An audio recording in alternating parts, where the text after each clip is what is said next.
Yeah. G-Lou. Back with that Summer Madness. 24. Produced by DJ Maniac. Digital West.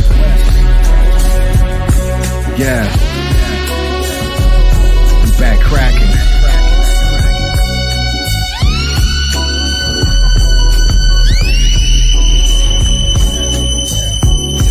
Yeah.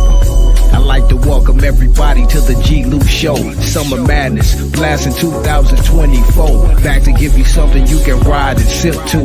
Light a fast spliff, hit a switch and dip to. A little something for the homies, the blood and crip to.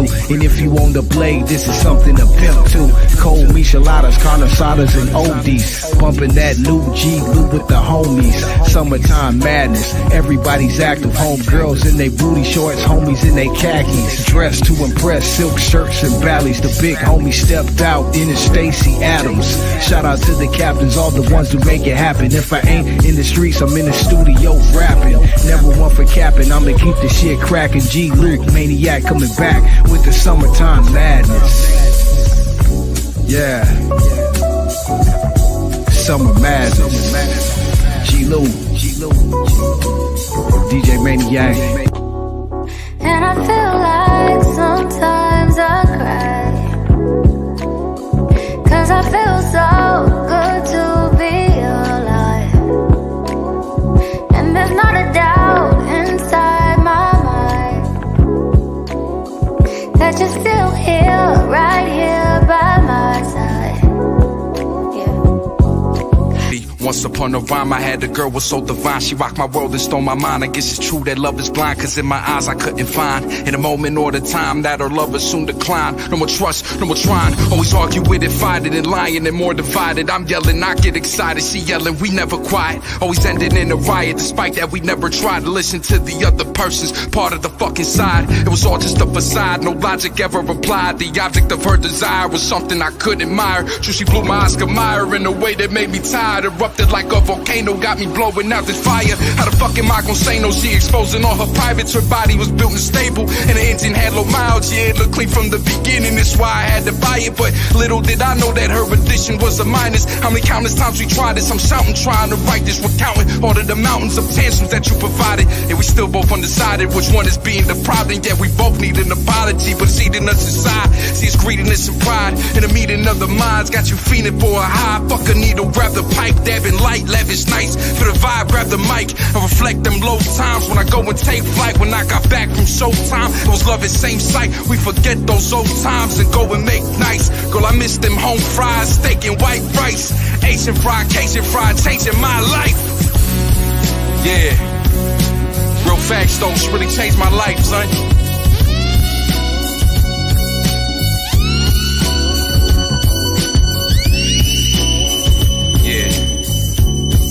Check it. I can see it on your face. I know that you wanna taste. Move it at a slower pace. And tell me it was worth the chase. Wanna help you find peace of mind, stay on your grind. Just wanna see you shine. Not to mention you're all mine. Wanna take you higher than you've ever been before.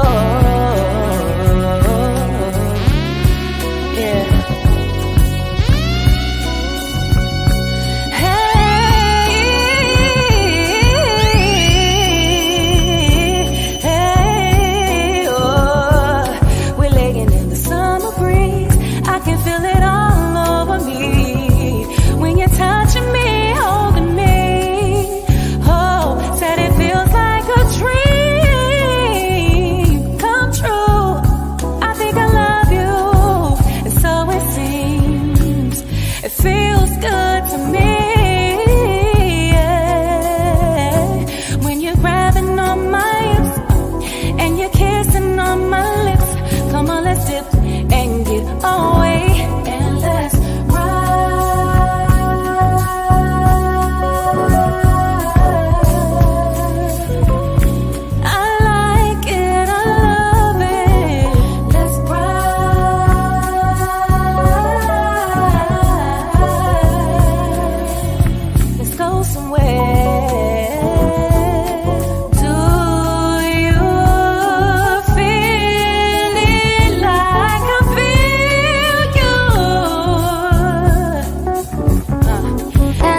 emotions, face twitching inside. Yeah. Try to make my way through pain and anger. Then I look into my baby's eyes, and I feel like sometimes I cry, 'cause I feel so good to be alive.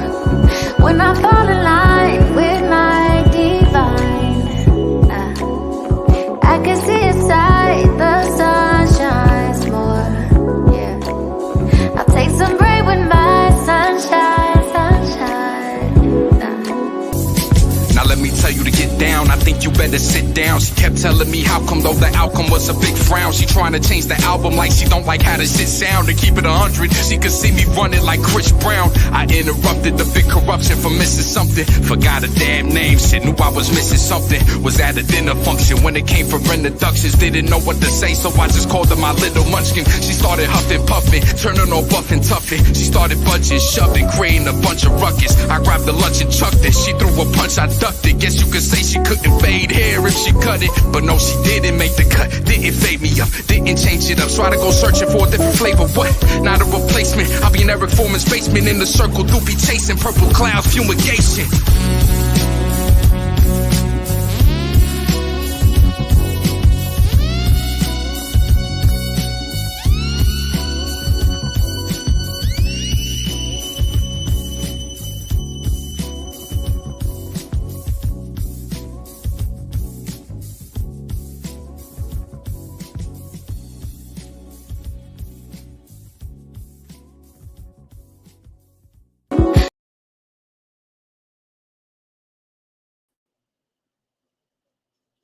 What's good, everybody? It's your boy, Hustler and Muscular, also known as the H to the N to the M, dropping some gems, stomping harder than a pair of Timbs. And I'm being joined by the one known as the Chocolate Foundation. Are you there? I am here. Hello, and thank you for having me. Not a problem. How you doing, my lady? Can you hear I me? am, yes, I can hear you very well. How about me? Am I coming through all right? Yeah, I had to ask because my signal be acting funny sometimes. So I had to Hey, make don't sure. worry about it. I'm in the boonies, so I get it. But thank you for having me. I am excited to find out what the topic is, and I'm just here to hopefully bring asset to what we're doing today. You got it. Oh, okay.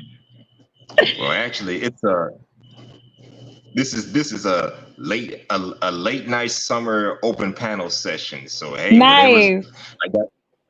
I got some videos. I got some videos to react to, and I want to give my take on. You can give your take on if you want to. Yeah. Hey, So whatever. that's I'm here. Yeah, I'm down. Let's go. okay. Well, before we get into it, Mm-hmm. first, let me just put this message out here for everybody real quick. Give me a Sure. minute. Let me put this message out here. Like, comment, and subscribe because it's just what the doctor prescribed.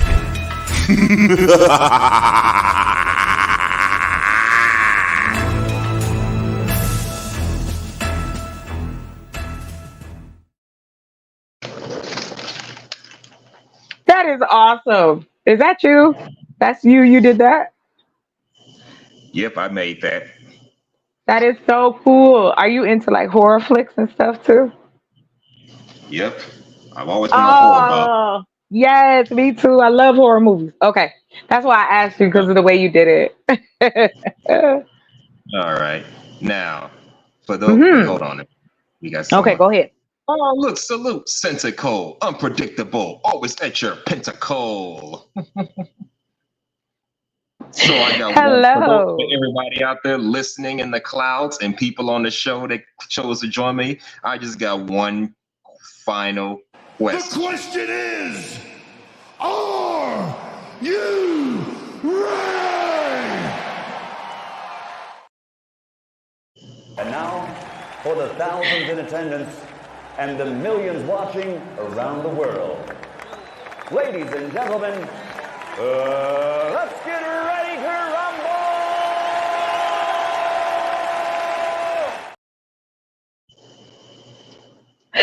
I love it. I love it. That is so cool. Being that it's my first time here, like I said, I appreciate you allowing me to hang out with you. Not a problem. Not a problem. How you been, my girl? How was your Instagram live?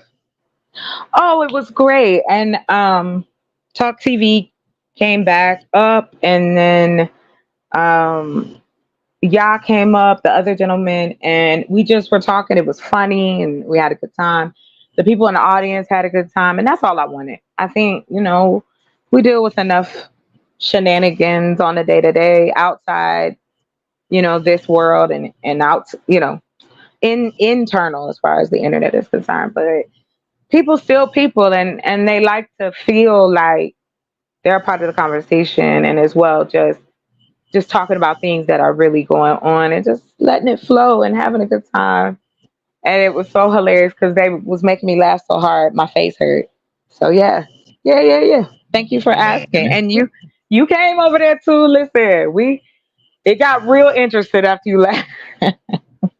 Yeah. First of all, I needed me a nap. And second of all, I had to have my own show to do. So yeah. All right, definitely. But I just wanted to tell you I appreciate your support because you've come in and support my channel, support my show, and I just wanted to say thank you. Appreciate that. All right, you got it, sir. Not a problem. Not a problem. And by the way, on my channel, I just said, as far as the language is concerned, well, on my show, I say keep the swearing and the nasty words at a minimal. You can use it. You can use a little foul language and a few nasty words, but please keep it at a minimal for the sake of the YouTube community, because you know what kind of bullshit they be on. All day long. Listen, I got my own channel. I understand. So I can like I said, from the opera house to the barbecue, I can adjust. So we good to go. Okay, just remember, keep it all at a minimum. So Oh, I'm not gonna talk like that on here. This your show. I talk like that on my own. I don't believe in disrespecting people's panels or shows.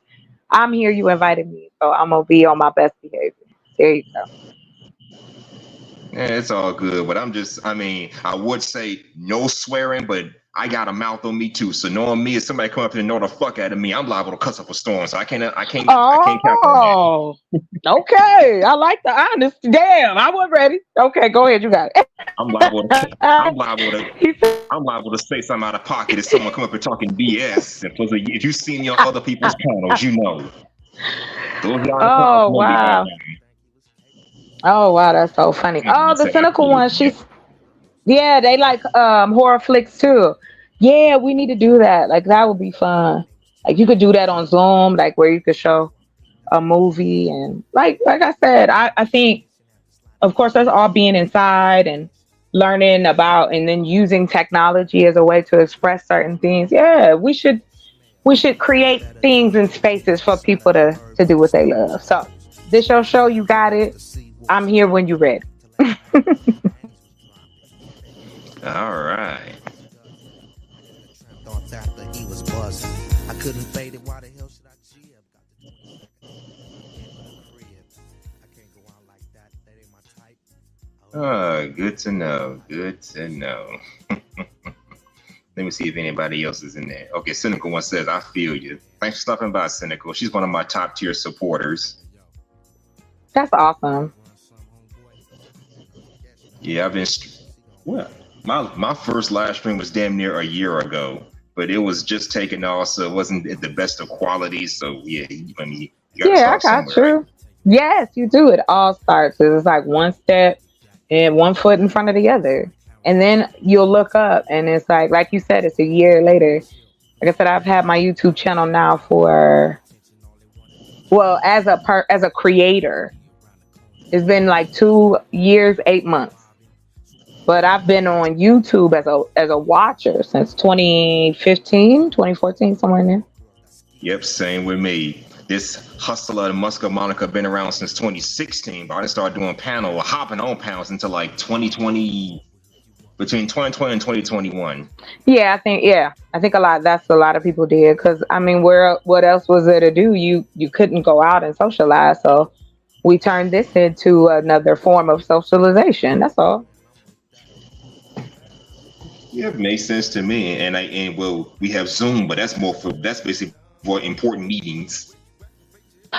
No, not at all. You can use Zoom for they stream to YouTube now, and yeah, like you could go pro if you want, but people do use Zoom for, their lives as well. So it's a lot of new options coming out, especially now with AI being involved. So, you know. Yes, AI. I don't think it's the big bad monster that people try to make it out to be. Again, AI can only work with humans using it. It's information fed into or coding adjusted for a particular thing. It's not like it's a person walking around like on the Avengers. Like it's a dude named AI that's out here. So yeah, I just think it's just a part of what it's gonna be. So tell me this: what panels do you go on to? Because you're familiar to me, and I'm trying to figure, did I hear you or see you on somebody's panel out here? Wait, run that through me again. Where do you go? Like when you go on panels, whose shows do you go on the most or find that is comfortable for you? Hey, I just go on whoever show is interesting. Got you. Okay. Yeah. Since 2021, I've just been hopping on panel after panel. Yeah. They're talking about something that I'm interested in. Right. Yeah, me too. Dropping or anything like that. Yeah. You just want to be a part of the conversation. Oh yeah. I'm with you on that. All right, then. You said you had let me see what's going on. Something going on back here. Oh, comment. Let's see. Oh, there's someone here named Leo Anthony. Trey Spurg. Hey. I'm over here too, Trey. I'm everywhere. I know he like, where you are you not? That's what he gonna say. Watch, I'm gonna get in trouble. But go ahead, sir. I apologize. I was just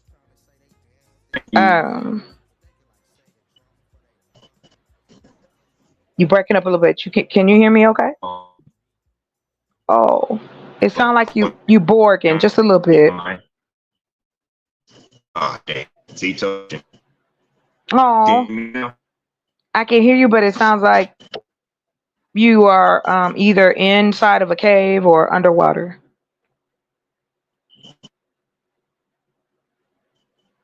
Okay. Well, I'll keep running my lips while you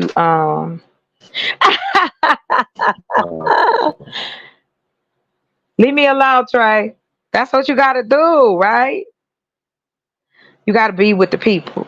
But anyway, yeah, it was Borgin really, really bad. Can you hear me? Are you still here with us? Oh, it's really bad. Now.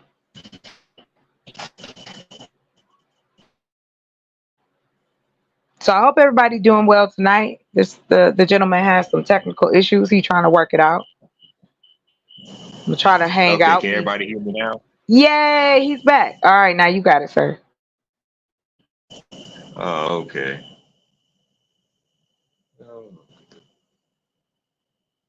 Yeah, this damn signal. Know it be acting funny sometimes.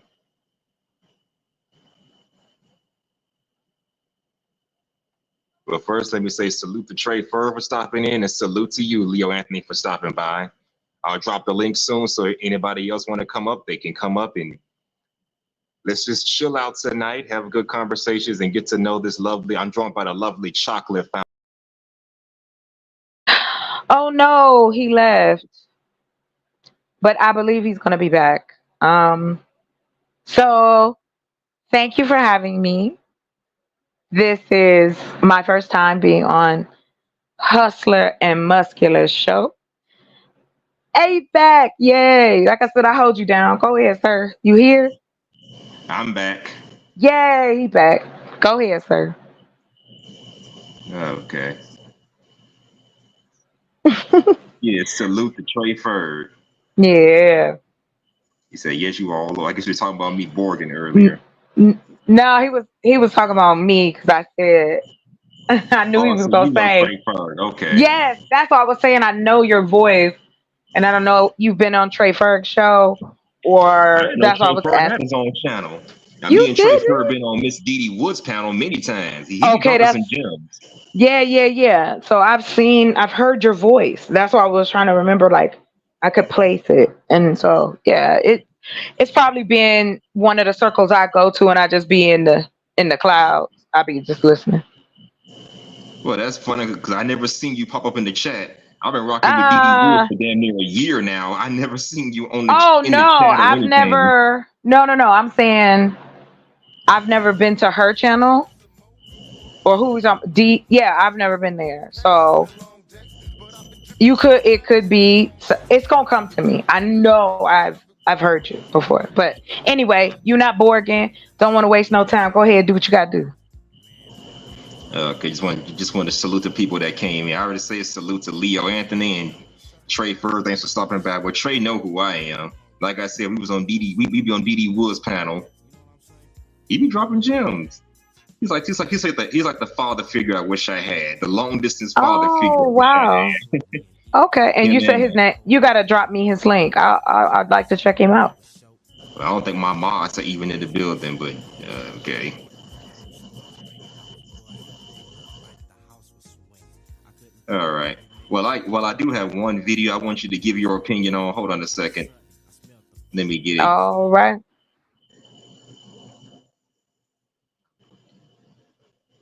All right, here's my first video of the day. Let me know what y'all think of this. Fair use. If a woman don't respect me because I ain't got no money, then what type of woman is that? If all she respect you for is money, then why she not gonna go to the next dude who got more money? They call you a real man when everything you do is to serve and for them, and they call you sassy or not a real man when you're doing things for yourself. Society TV has made a man prideful in his own enslavement. They want you to get up, go to work all day, work 40 hours, come home, take care of the kids, take care of the wife, don't drink, don't smoke, don't cheat, cater to your woman, take care of your family, and then one day you wake up and then you die. That's so-called being a man. And a lot of dudes have adopted that ideology, and I wonder, like, where did that come from? You're supposed to do everything for everyone but yourself and put yourself last. Fuck that. I say put yourself first. How can I be any good to anybody if I'm putting everybody else before me? So I got to take care of myself first. I got to put that oxygen mask in the plane on myself before I help everybody else. And that's what a lot of dudes out here is doing. They living quiet lives of desperation because they putting everybody else first, and they hate their life, and then they hate their wife, and they really don't like their situation, and then they end up doing a whole bunch of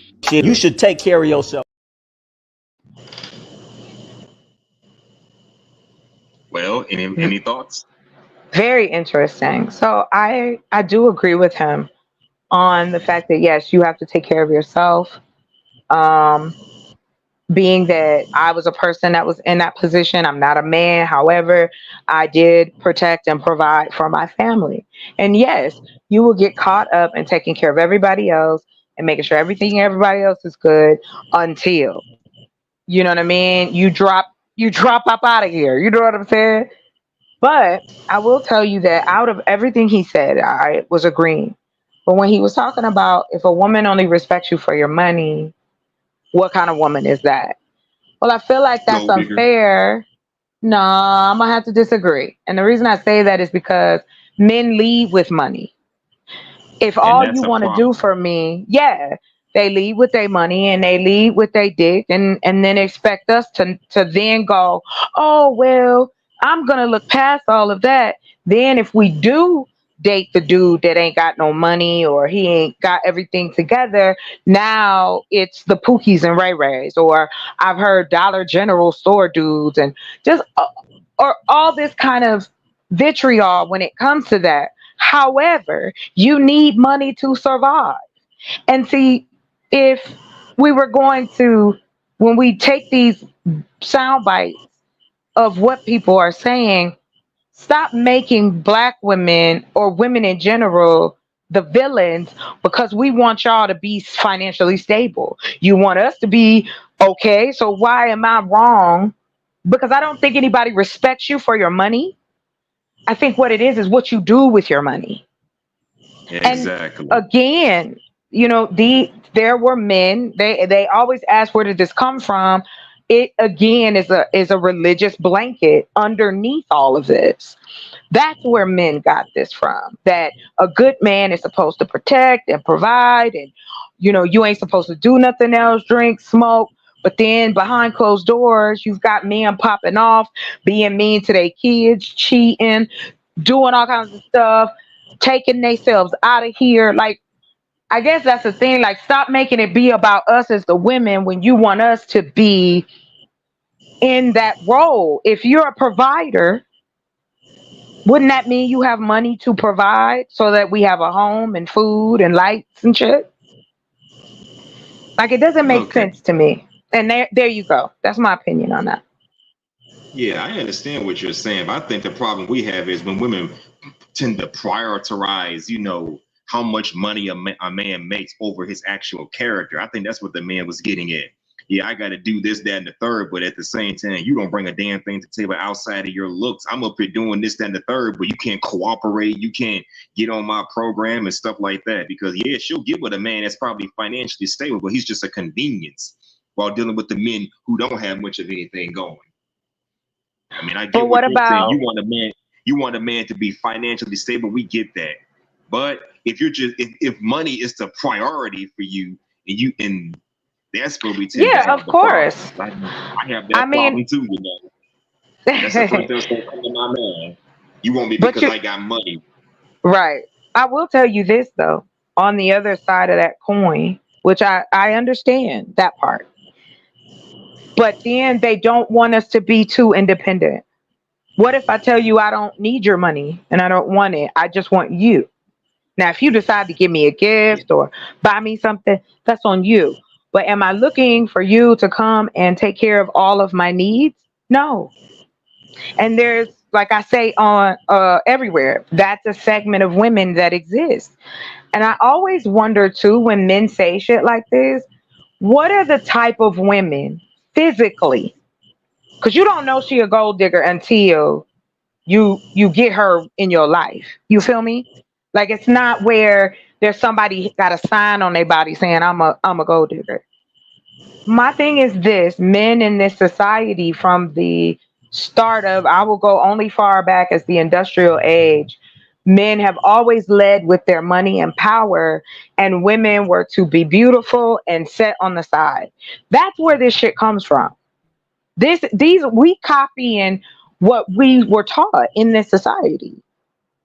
Like, our culture is an intermix of things, and that part where the money and the house and the car and the kids and you working and killing yourself to do that, this is something that the cultures that we grew up with promoted as what a man should be. And then we taught it to our boys, and then we keep teaching it, but then it's either one or the other. You have brothers in the middle where they taking care of their business, life is good for them, they're okay, but they are not six figures, and that's all right. Like, I've never dated a man that made six figures. Like, I haven't, and it's not because they're not available. It's just that I don't need that. If I'm working just like you working, I got my needs covered. I don't want you to feel like you got to buy my love or buy my sex or any of that kind of stuff. So, yeah, I just think that consideration of there's more women out here and that maybe don't lead with your wallet. Don't lead with your wallet. Don't lead with your, don't lead like that. Don't come in talking about, oh, I got you. You need your nails done. You want your hair done, blah, blah, blah, blah, blah. And then turn around and call me a gold digger when you are offering me a buffet of money. You see what I'm saying? Some women take it as, you want to buy me? Shit, here you go. These is the prices. That's it. Well said. Well said.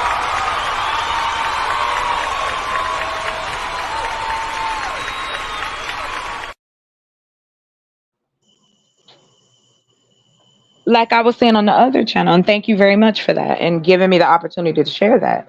Like I said earlier, I think men do themselves a disservice. Black men are doing themselves a disservice following these guidelines of men who are not in relationships or they're not happy in their relationship and they don't even know themselves because to me, when we talk about real men or however that rocks, a real man is comfortable in his skin. A real man is comfortable in his mind. A real man is comfortable in making the decisions to be better. It's the same with a real woman. A real woman is going to take her time and try to find a mate that's going to match her. Because again, what I have to give you, I don't want to waste it on somebody who can't reciprocate. That's why I was talking about spoiling your man, right? And catering to him. That doesn't necessarily mean financially. That means if I want to run your bath, you better get in that damn tub. That's all I'm gonna say. No, I'm just playing. Let me quit. Yeah. Are you going to join me? I'll get in the tub as long as you join me. Of course. You know what I'm saying? That's the point, you know? And that's what I'm saying. I think we lose the fact that we're supposed to have mates, yes, to walk through life through, but there's nothing wrong with us having a good time with each other. And I think with all of what's happened, where we are talking about men and women, and it's more like, oh, I know you're trying to get me, so I'm going to get you before you get me. Like, it's not, you see, like, it's not, I don't know. It, like I said before, I was on another gentleman's panel, and I said, y'all suck the fun right out of it. Like, I don't want to worry about all that stuff. Well, he was talking about what this gentleman was saying. He was like, you know, you're supposed to provide and protect, and women are supposed to X, Y, and Z, and suppose. But I'm just like, but everybody doesn't believe in the same ideology when it comes to relationships. And who is the police officer that's gonna come to your house and check? Are you in your? Are you doing this right, sir? And that's what I mean. Like, black men gotta learn to have fun with us again. We used to be friends, right? We used to could talk to each other about anything. That's what I feel women like myself, the segment of women that discuss it, that's what we're looking for. We don't want to be Donna Reed. We don't want to be put on a pedestal. We just want you to be loyal to us, respect us, love us, and give us the D when we ask you to. Don't be stingy. Don't be stingy with the D. All right. Well, I'm never stingy, but don't you worry. I'm never stingy with man. I may be choosy, but I'm not stingy with mine. Okay. And you should be choosy. I would tell any man, learn better discernment. Stop listening to your friends. Stop if you want a woman that looks like a particular way, then do it. If you want a man that lives or does in a particular way, do it. I know I don't know if you remember, but you know who John Travolta is, right? John Travolta? Yeah. Yeah, the actor. Right. Swordfish. Yes. So him and his wife have been together forever, right? And she told the story that she saw him, because she's much younger than him, but she saw him in Greece and she said, that's going to be my husband. And she went and she found him and they got married. So, if you want what you want, you're going to get it. And that's what I'm saying. I think brothers need to sit down. Y'all need to make a list. And you need to be honest about what type of woman you want. And I think it'll make a difference. Because then you'll stop seeing these women just surface and thinking just based off the visual that you can tell what type of woman she is. You can't. That's a toss up. Your senses better be on point. Because again, you've got women and men who are on different planes, and you have this continual play to keep us at war with each other. Come on now, I ain't lying. I ain't lying to you, but you got it, sir. I'd love to hear your retort.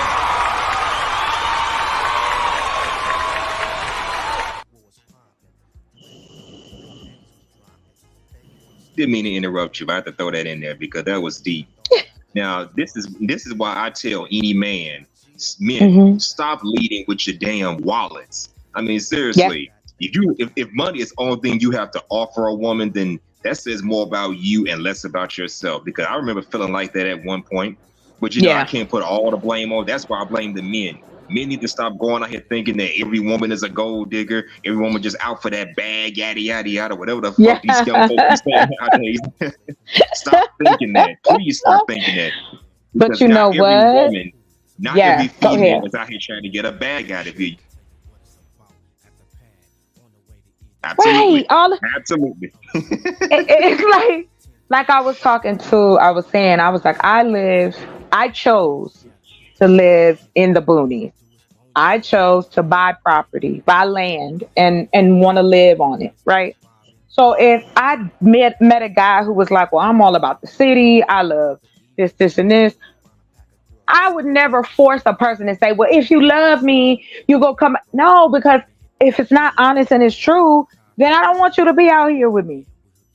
You know what I mean? I want you to be able to tell me the truth that this is not it. And again, I say this, and it has nothing to do. I'm not a pick me. I'm not a, oh, you know, you black male identified. None of that. It is just human nature to want to be with someone or someone's. However, if you don't love yourself, none of this shit matters. None of it. None of it. Not one thing matters. Not one material thing you got will ever fill up that desire or need to have that intimate social contact with somebody who really understands you and who really wants to be with you. That's what I said. I think, you know what? I was no, you are fine. You go ahead because you know me. I get to rolling. So I do now. Like, I just feel like it's just so much going on in the world, and why do we should be able to be together, go inside our house, and it's like me and you against the world, like Tupac said. But I will tell you this, yes, and that's what it's supposed to be. It's supposed to be, it's supposed to be us against the world. We shut that door and get home and we just enjoy each other's company. Let's get into bed. Let's go work out. Let's go eat something. Let's watch a movie. Let's do whatever. But again, if you putting all these rules and regulations on the relationship, that shit ain't fun, and you even gonna get tired of it as a man. All of this, I'm gonna do everything. Yeah, you don't have to. Being in control of people. A lot of us men have to have rules, because when you don't have rules, you're setting yourself up to get walked all over. And second of all, women don't respect men who don't have rules, have standards. If you met a man that feel like he can just let you do whatever you want, go wherever you want, act however you want, you're gonna lose respect and interest for that man. So we have to have some kind of rule, but they have to be reasonable rules. Right. I think I agree with you on that, because it's like having a standard, right? And that's fine. But what I'm talking about is that you have a lot of people out here giving advice recklessly to other men. And I wanted to say to you, it's not just young men. I'm going to be real with you. I've had more young men coming at me than older men, the men in my age bracket. I've had 25-year-old. To me, you a child still. Like, I can't. Like, no, you as old as my brother. So, how old is your brother? Damn. My brother is, no, you're fine. My brother is 26. So my mother had him when I was 19. Yeah, I was 19 when she had him, and then my sister and I are like 6 years apart. So I won. I don't want to cut you off, but let me say, I'm sorry. No, please. Salute to Zero the Infinite. He's also a supporter. Hey, Zero, how you doing?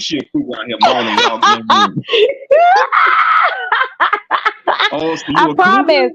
No, I don't know how old are you as a cougar. I don't. No, I'm just telling y'all. I was 26 back in 2010. I've had my share of older women. I'm 26. She's 31, 32. So that ain't nothing for me. See, I have never. Yeah.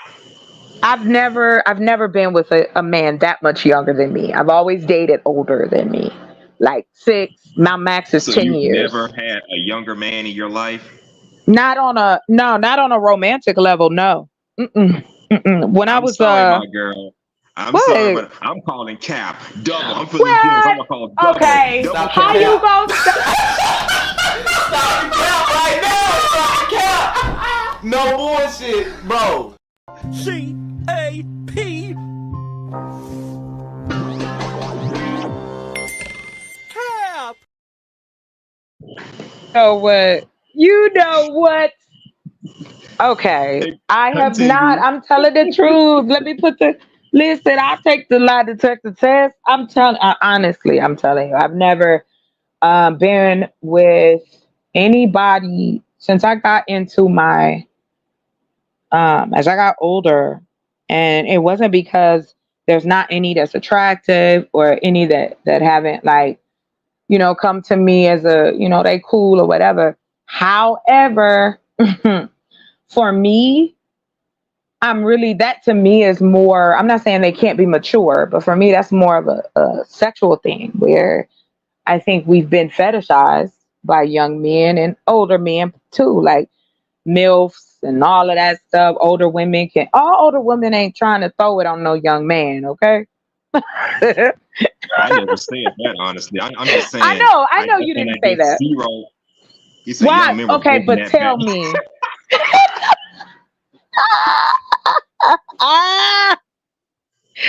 Why you gotta come mess with me, Zero? What's up with that? But no, I have not You had said that. young men were breaking that back.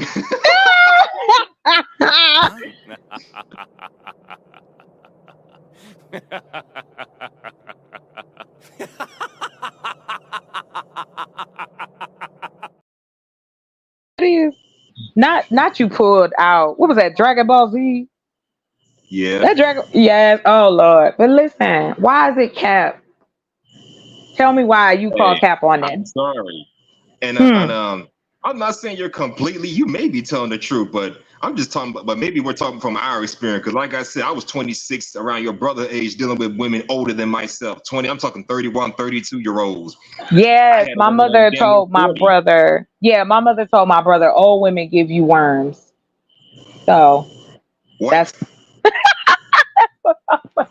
Older she women told give us. you worms? She said older men and older women, when we was younger, she say they give you worms. You already messing with no old man. And it used to make me laugh. Oh my God. So, like I said, I've dated older. I've dated older than me the majority of the time. Like the majority of the men in my life were older than me by maybe 2, 6, maybe 10 was my. I think I did like 6. Yeah. I think 6 was my maximum.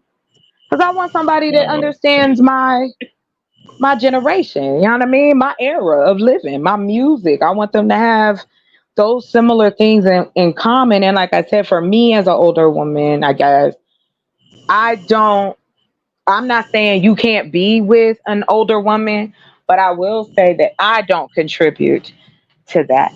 That's all I'm saying. That's it. Yeah, it's all good. Leo said sugar mama's really Leo. Yes. Good. Maybe I should. I thought about being a sugar mama, but I could be a sugar mama with somebody in their 30s. You know what I mean? I just turned 40 a couple weeks ago, so I might be too young to be somebody's sugar mama. You gotta be at least in your 60s, and that's grandma age. That's not true. What the? A sugar mama can be at any age, sir. Says there who? You go. Says me. No. Says You can't me. Yes, you can. Yes, you can. Yes, you can. I gotta call Cap once again. Here you go. Here you. That's Cap. Taylor knew that. That's Cap. I accuse you of capping. Oh my God. Oh my God. That's so funny. But it's true. I'm telling you, it's true. But that's okay. You don't have to believe. I like men around my age. I ain't looking for no babies now. Ain't nothing wrong with that. I mean, age gap relationships can work. Yeah, of course. I had a young lady tell me that ever since she was in high school, she preferred older men. She was mocked and teased, talking about, oh, you like old men. Oh, you're a gold digger. You only in it for the money shit. But she said it didn't stop her from dating older men. Yeah. Yeah. I'm talking. Well, because 18, I mean, she's from the United Kingdom. Out there, the age of consent is 16 years old. So you can be 16 in the UK and still date an adult male or adult female or whatever the hell. Well, because it's in our society, of course, at first it's more accepted for an older man to be with a younger woman, and that's been around for a while. And then I think women have, now you see it more that women dating younger men, but none of this is new. Like, I mean, there's historical mapping of queens who had more than one lover. You know what I'm saying? And they was young. Look at Zero said, "Ain't you know I was getting that back in the day." You're damn right I was. Okay, did I He was smash every swinging older it. woman? No, but I was giving my thing to older women. I'm He was talking out here bars from the swinging it. 30s He was that I swinging met that off of dating, thing. not dating. I mean, women I met off not dating apps because this was the early 2000s dating sites. Remember when Black Oh, Planet was popping off? Yeah. oh my God. No, you didn't. Not Black Planet. I need that to stop. Oh gosh. I remember Black Planet. I think you Yeah. go back to the Wayback Machine, you can find people's profiles. That shit I is still can't find my hilarious. old Black Planet or my MySpace profile, but that's how I You met women. That's how can't. me and my boys on campus met women back in the day. Yeah, before, this was That's before how the you days had of the dating ladies. apps. Yeah, way before dating apps. Not the ladies. Not the ladies out here. You out here breaking hearts and causing problems. I That's what it wasn't doing sounded all like to that. me. Yeah, I'm you worried was. about You them was. causing me problems. You know what? I'm gonna ask you this question. Physically, what Let me type of hold on. Before, women? before you ask Oh your yeah, go question, let me ahead. say salute. Salute to Killer Swag. Getting that bag. Don't be Hey, caring about them price tags. How are you, my guy? Welcome to the show, my late night hype, late night summer show. Feel free to come up and tell me what's on your mind. Talk to my new guest here, Chocolate Foundation. And Swag, will you be so kind? Drop her channel in the chat if she has one. Hey, Jenna was out here slinging that magic mic to the older women. Yep, I was. I can't deny it. I was. Now you were saying? I love it. But this is what I was saying earlier. Being that I'm a woman that I enjoy men, I enjoy their company, I enjoy looking at them, talking to them, whatever. This is what I mean by that. Like, we have gotten to the place where when it comes to those type of relationships that we're always so worried about that. Oh, are you corrupting him? Oh, are you corrupting her? You ain't right sleeping with this young man. Why do y'all care? Like, and that's what starts to happen, and then it becomes this like secret society type stuff. It's like this: if you enjoy it and you are safe and you enjoy it and you've communicated that maybe you have more than one partner, I don't know what else to ask for after that. Oh, he said he's sick. What's wrong with you? You got the flu? Do you have the COVID? I Hope hope you feel not. better, Swag. Hope you feel better. Is that Yes, allergies? hope you feel better. He said they were good practice. Yeah, they were.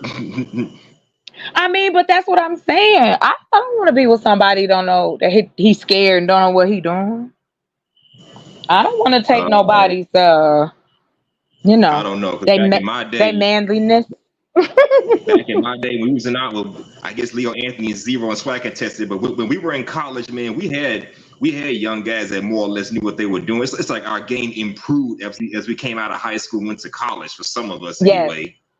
But think about it. Isn't because the importance of a man knowing exactly what to do sexually. That's a lot of pressure, I would assume, to know what to do and so that you not, ridiculed or laughed at or anything like that. And that's what I mean. Like, it should be fun.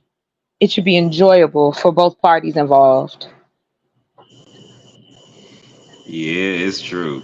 But you know how that double standard go. As an older man, as a 40-year-old man, I can't date a woman that's in her late 20s because that's considered being predatory or stuff like that. But you, an older woman, can date a younger man and no one would give a damn. I talked about that months ago with Drea Michelle and Jalen Green. She's 40 years old dealing with 21-year-old Jalen Green, and she got a son his age. Seriously? So you're dating a man that's the same age as your oldest son. Make it that what you will. So that's crazy.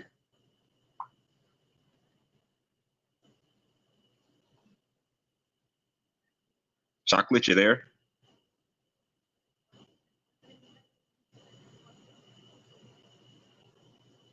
Chocolate.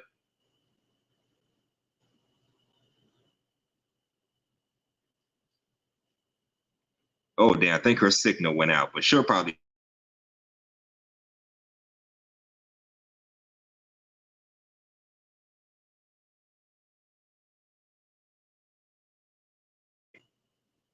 Okay, Leo said it's not that complicated, but I get that women want men confident in that area. Yeah, makes sense. Makes sense.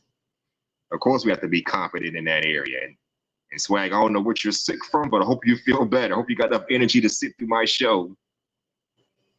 Who knows? Maybe this show will make you laugh. And they say laughter is medicine for the soul. So if you get some laughs in, you'll probably feel better. Hopefully. And my guest off at the moment. But she'll be back, hopefully. She'll be back. The link is still in the description. Anybody want to come up? He said, no virus. My head and my body aching, so I'm just resting. Well, you're working a lot, so it doesn't surprise me not one bit.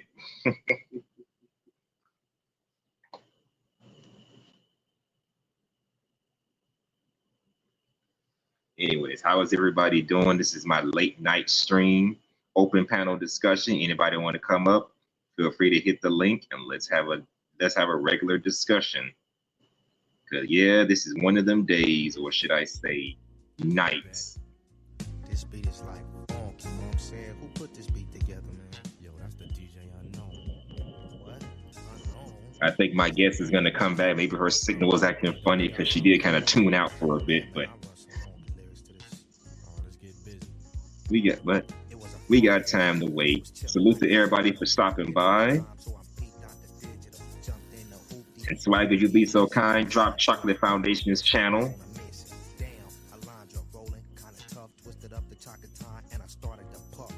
So when she come back up anyway, I don't see them in the stream.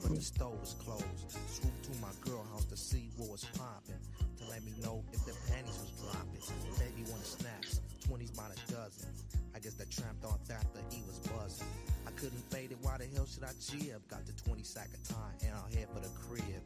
I can't go out like that, that ain't my type. I hooked her up on my late night hype. Chill. Word. Hey man, I don't know what's up with this game, man. This broad is like real tripping. Hey yo, you want me to run some, homeboy? Man, I guess, man, baby thinking she gon' gang. Ain't no sleeping. Run it then. I was cool to let you know the chill cool's out. Explanation, chill'll tell you what it's about. At the pad, on the way to either get got. And I'm thinking of a sorry clown shit jack. 10-3-0, it's the time I start belling. Chill from CMW to girlies. Oh, look who stopped by. Salute to you, Mela. I got a lot to tell you, because you know I'm your one and only fella. Happy 60th civil rights. Mela, where the hell you been hiding? You missed my birthday stream, but it's all right, my lady. I'm glad you could stop by.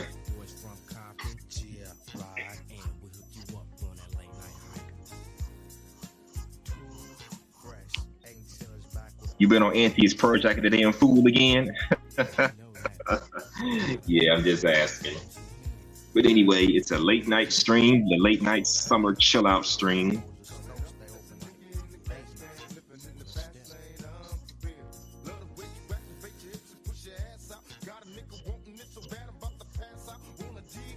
And I don't know where my guest is, but hopefully she'll come back. Anybody else want to chime in, want to come up, feel free to do so.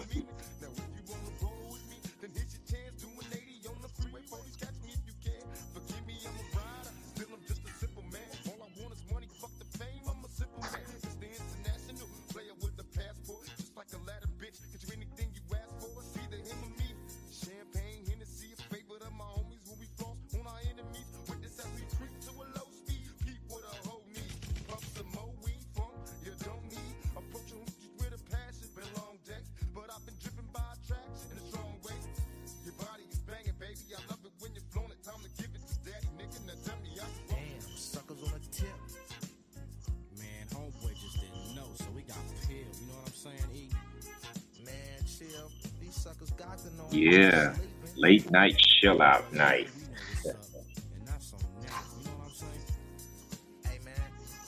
You come up here with drama, take a hike, because I ain't got time for your late night hype.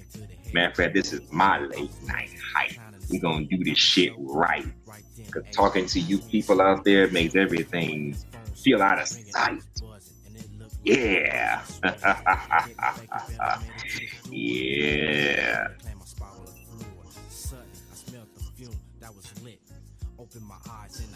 Anyways, I have another video for y'all to react to. I have another video for my captivating audience to react to. Okay, for those of y'all listening in the clouds, let me know what you think about this video. Fear you. This is why young women are stop coming to you, ladies. Young women are stop listening to y'all because you won't stop. There's a reason there are 32,000 people watching my show, and a lot of them are women, because you're not telling them the truth. You won't be direct with them. You won't just tell them, look, if you want to have your career, it's going to cost you. You won't tell them that if you want to get married and have kids, you need to do it before a certain age to have a better shot. You know better, but you won't tell them. I don't need the background. Give me the age. They're between the ages of 21 and 50. What age, if you want to get married and have a family, what age should they start prioritizing? You allow me to answer, Kevin. I'm allowing you to give me an age. I'm going to end this conversation. I know a girl that had a baby. I'm allowing you to give me an age range. Kevin, right. Oh my God. Yeah. It was All right. talking to you. Yeah. Since you're not. This is why they're not listening to you. And that's an old interview that Kendra G had with Kevin Samuels before his passing. R.I.P. to the godfather of accountability. Yeah. But I think Kendra G may be coming over. She may be finally being able to see the light after all the bullshit she's had to endure on her show. Because, yeah, people come on her show with a whole bunch of nonsense. Don't know what the fuck they be wanting. So, yeah, she may be finally starting to see the light. But anyways, I digress. Mela, are you there? Yes, right here. Here I am. How you doing, Mela? I am doing just as terrific as you are. Look, I'm so pleased to speak with you. Very pleased. It's been a while. Yeah, it's been a while. Where the hell you been hiding at? I've been thinking about things. You know, I've had one of those things. actually, you are one of those things. You know, it's really funny because my YouTube experience as vast over the, it can seem to some people doesn't replace my actual family, right? My flesh and blood, eye to eye, in person family. It may seem like it does, but it doesn't. And so I've been dealing with family. That's where I've been. Makes sense. I mean, you have a son, but you have a family, and you have a son to take care of and family, so it makes sense. Yeah. Yeah, I have, aunts, a mother, a father-in-law. I mean, everything exists in the network except for my own birth father. My own birth father and my grandparents on my mother's side and my grandparents on my father's side are deceased. However, there are numerous numbers of family members to count. And there comes a time when you eventually, have to give them attention. You know what I'm saying? Like, be on the committee for a family reunion. When you're on the committee for a family reunion, it takes, some dedicated attention, So, but yeah, I heard you in your live stream about whether or not I was on the purge. It was like maybe 10, 15 minutes. Just to show up, because that had been my tradition since its inception, to show up. If not for a long while, at least for a little while. So I did, what was anticipated, I guess, allowed myself Yeah. to participate in the effery, as they say, and it wasn't a long time. Yeah, because I know NT did that whole, I guess he did the best of the purge, but that stream ran for like 4 or 5 hours, and I know I heard your voice. Is that Mela up here acting a fool on the purge? Never thought I'd see the day. I was on the best of it this year. Well, I I heard your wasn't even voice up there on that that. long. I heard your voice on this. I'm like, is that Mela cussing No, somebody out there? no, actually, I wasn't doing a lot of cussing. There was this lady that No, you felt was like yelling I, at somebody. Stop the yeah, cap. she felt like I wasn't giving it my all, I guess, and she was pushing me and pushing me as if I was gonna like cuss her. Yeah, she acted like I was gonna cuss her out, I guess. But I critiqued her more so than cussed her out. I would say it was a critique. I used to get I've participated in a purge for since its inception, and I have various types of personas that have come out, but this year I just wasn't with the energy because there are things that I have to attend to that took away from the free time I used to enjoy fooling around with y'all. Yeah, it's all right. We all got And then obligations. I happen to notice that YouTube is just genuinely boring now. Like nobody is really having these soap opera situations like they used to. Every once in a while, but not as frequently. There was a time every day at any given hour of that day, somebody was tripping. And it's not like that anymore. So now we're forced to examine politics. Kamala. Yeah. And what's his name? Donald Trump got shot at his own rally. That happened, and it's a lot of politically historical things happened in the recent weeks, and it was like, wow, this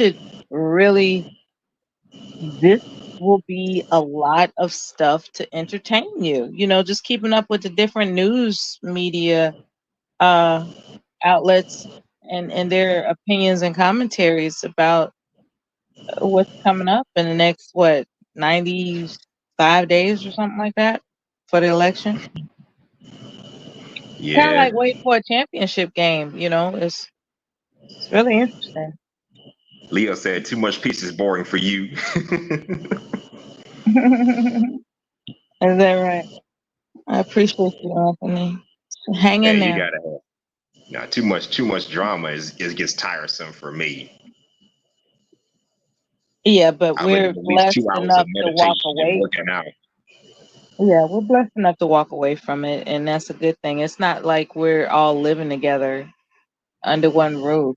Just imagine people that actually experience drama and they can't escape it. With online participations, you could just press the leave button and walk away. It's really just that simple. There are people, depending on their personality, they're compelled to stay. They will allow themselves to be cussed at, and they will be compelled to cuss back at them and get louder and louder, and God forbid they dwell on it, and then just convince themselves it's worthy of revenge and all this other kind of stuff instead of actually doing real content. You know what I'm saying? Like what you're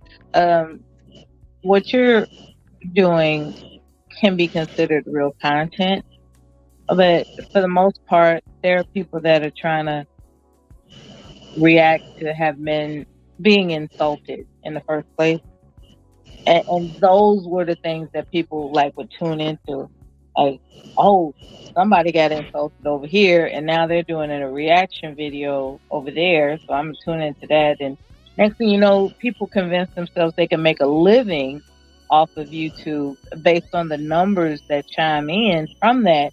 When they don't understand, you endanger yourself by feeding that, how can I put this? The energy to exhaustion that it takes to have captured an audience of high numbers that convince somebody, hey, if I can keep this up, you know, I can make a living off this. It's like, to exhaust your body that way, I wouldn't recommend it. You know, there are people that don't know how to eat right. There are people that don't know how to sleep right. There are people that don't know how to hydrate themselves. They don't know how to actually prepare their bodies for the endurance it takes to keep whatever effery got them popular in the first place. So as a result, a lot of people have dropped off because they just can't keep it up, you know. But when they do show back, for some people, maybe that's even better, because you got to get your physical and mental health together first. Yeah. I mean, I just moved into a brand new place. That's that would be ideal, right? For a while. I made and the Earth Foundation. If you're still back there, feel free to come back up if you want the Earth Foundation, come through when you can. Wait, you know her? I'm familiar with her endeavors. Like, she's about cultivating something that's very beneficial. So I'm familiar with her. Yeah. Y'all both talk a good game. I love it. Two beautiful women, older women that can talk a good game. I love it. Yeah, we make you feel like we're never gonna be mean. We're never gonna be anything other than cooperative, don't we? We talk like that, don't we? Yes. But you know better, don't you? Of course I know better. All you gotta do is piss us off and you will see a whole different woman. And that's what men don't understand. We are your oh my God, we are your cuddle, but just don't piss us off. That's all you gotta do, is just not piss us off. What is it about men that eventually mess up? It's just something about men that won't allow tranquility to be what it is. They have to, like, cross a line that doesn't need to be crossed. And it's like, don't do that. You got a good woman, don't mess it up. That's what you need to do. Don't mess it up.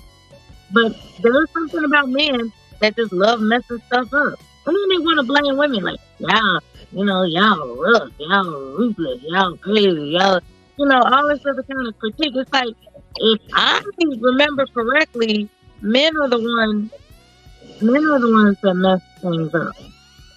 Oh yeah, how do we mess things up? Please explain. I mean, I think both women and men are guilty of messing up, but how do we men mess up? Because you push the envelope when it's only necessary to keep it closed. That's all you got to do.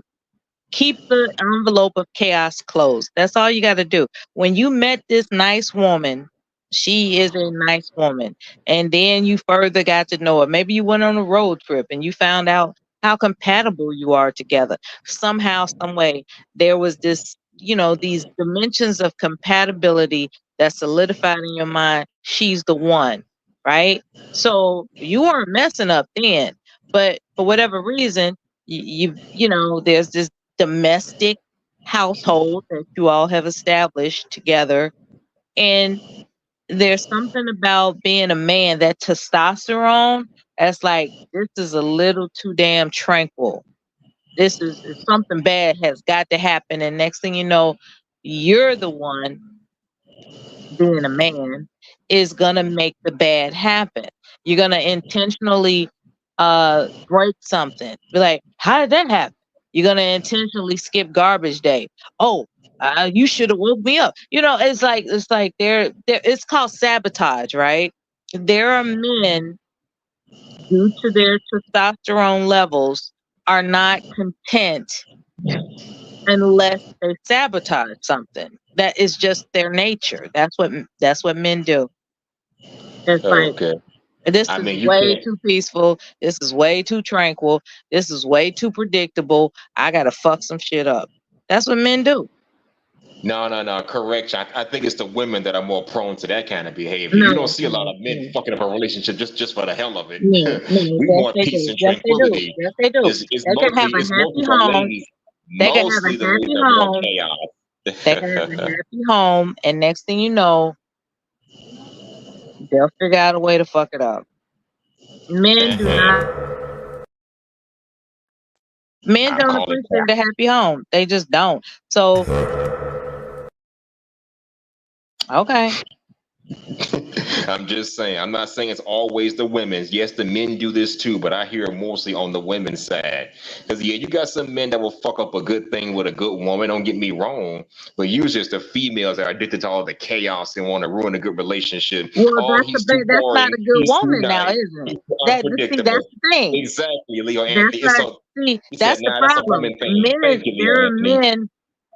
there are men that are attracted to a bad woman, and they need to admit that to themselves. So don't blame all women just because you're attracted to bad women.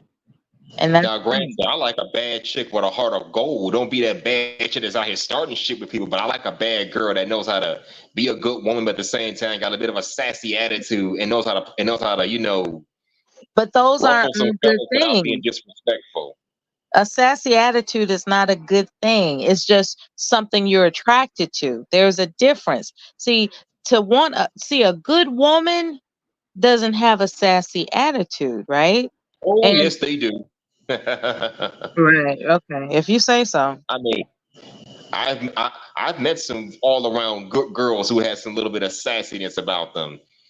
When she and I start playful, when I start poking fun at them, then that's when that sassiness just come out of them. I'm like, oh, I like Okay, this. so what's that about? Why are you poking fun when everything's peaceful? Why are you doing that? Why? I poke fun to Because insinuate the peace. your testosterone makes you evil. It makes you evil. It's like everything could be peaceful and calm. It's like, let me pick Mella, on her. hold on, That's my what you lady. call it. That's what Hold you on, call my it, right? lady. I don't poke fun like that. I don't poke fun in a But you mean don't have and to do it uptight at manner. I all. do it in a more playful manner. It's not playful. It's not. And that's Yes, your it is. testosterone talking. It's not playful to pick on anybody. That's not playful. Y'all That's pick all that. What's the antagonizing. big? That's antagonizing. You know what I'm saying? It's like that's like putting a firecracker in somebody's pocket. It's like it was just a firecracker. You know what I mean? It's antagonizing Didn't somebody. say do all that. Now that's just mean. And And Leo said that's the that's just female. intention. Hold on. The Leo search Anthony said for that's just meanness, female nature, regardless of a good woman or not. the Exactly. That's what I'm search for saying. meanness It is is your female nature. testosterone. And that's what I came Chocolate. up here to say. The search for meanness is your testosterone leading you. And it's going to lead you to any chaotic situation and circumstance that satisfies you, but you will never be satisfied because your testosterone will never be satisfied until you're too old to really manage anything other than waiting on the levels to decrease, and then by the time the levels decrease, when you're 80 years old, right? When you're 80 years old, it's like, man, I guess I just, that's soft in my old age. And that's the testosterone that has left you. Your testosterone is what makes you bad, and you seek the bad. You want the bad. You need the bad because that's what your testosterone demands. It's biology, brother. Men Like I said, are terrible. Women are sweet. Period. No, they're not. Look, like Leo said, that's female nature, regardless of whether she's a good woman or a bad woman. And shout out to Big Daddy. He said, hold on. She said he's being nice. Truth is, guys don't care at all about anything but that juicy hole. I gotta put up these dishes and stuff. I'll come back. Damn it, Mella. Oh, well, I guess we just scared her off. Oh, Chocolate Earth Foundation, you're back. Welcome back. He said, "You, Big Daddy, that can't be true." He said he's being, oh yeah, back to what he said earlier. He said he's being nice. Truth is, guys don't care about Guys don't care at all about anything but that juicy hole. To a degree, yes, we do. We care about a little something as that juicy hole, but we're not going to neglect it altogether. I'm just saying. Leo said that makes no sense the way Mela is explaining it. You're right. It don't make a lot of sense. Trying to talk about women are so sweet and delicate while the men are the evil demons. Nuh-uh. I know women, and you and I both know women and men can be evil demons. It goes both ways. And ain't nothing wrong with you poking fun at your homegirl just for shits and giggles. I mean, she gonna do it to you. And like you said, Leo, that's just female nature, whether she's a good woman or a bad woman. But shout out to my homegirl, Mela. She is just totally something else. Big Daddy said, yeah, we just don't give a fuck. It's true. Yep. Chocolate Earth Foundation says, sis, no, come on now. They can't be all evil. Exactly. We ain't all evil. Neither is perfect. Mela started drawing because she was bored and said that that's a man thing to do. Oh, God. I love Mela, but some of the things that she say, I swear to God, I got nothing but love for Mela. But, man, some of the things that woman be coming up here saying, it just makes me wonder. Why? Don't do that. Don't do that. Stop it. Get some help.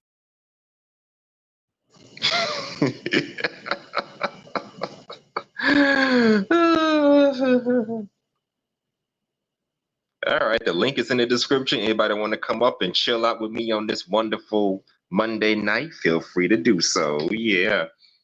Oh, salute Angela C. How you be? Your Discourse top tier MVP. How are you? Yeah, look at that. My two top tier supporters, Angela C. and the Cynical One, have joined me tonight.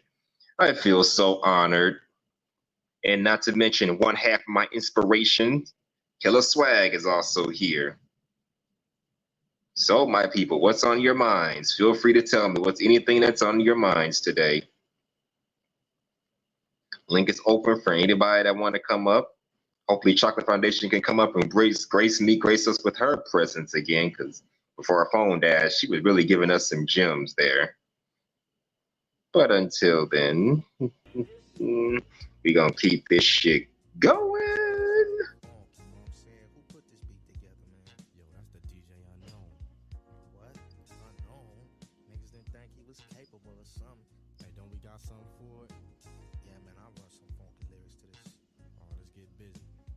Okay, hold on. I'll be right back. Be right back, folks. Until then, just chill to the music.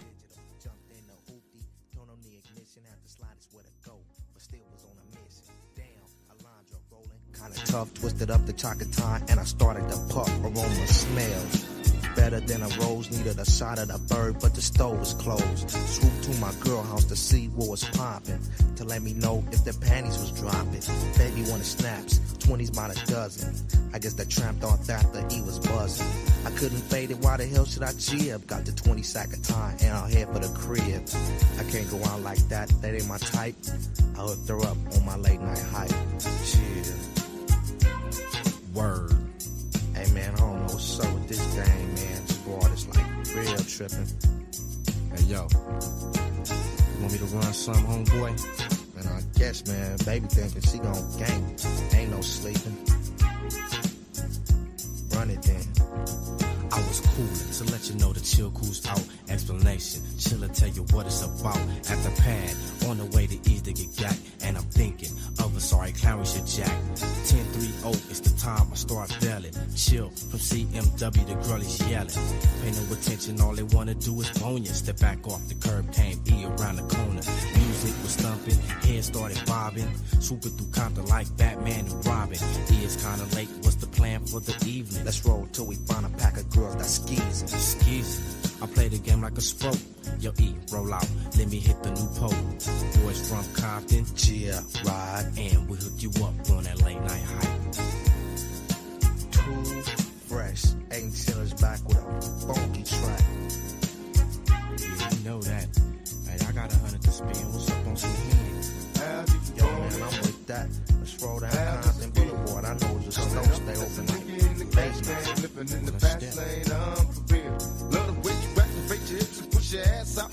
nigga wanting it so bad, I'm about to pass out. Wanna dig you, and I can't even lie about it, baby. Just alleviate your clothes, time to fly about it. Catch you at a club.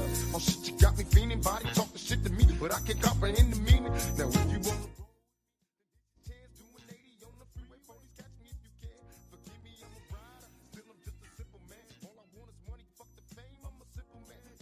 Trey Ferg, is that you, sir?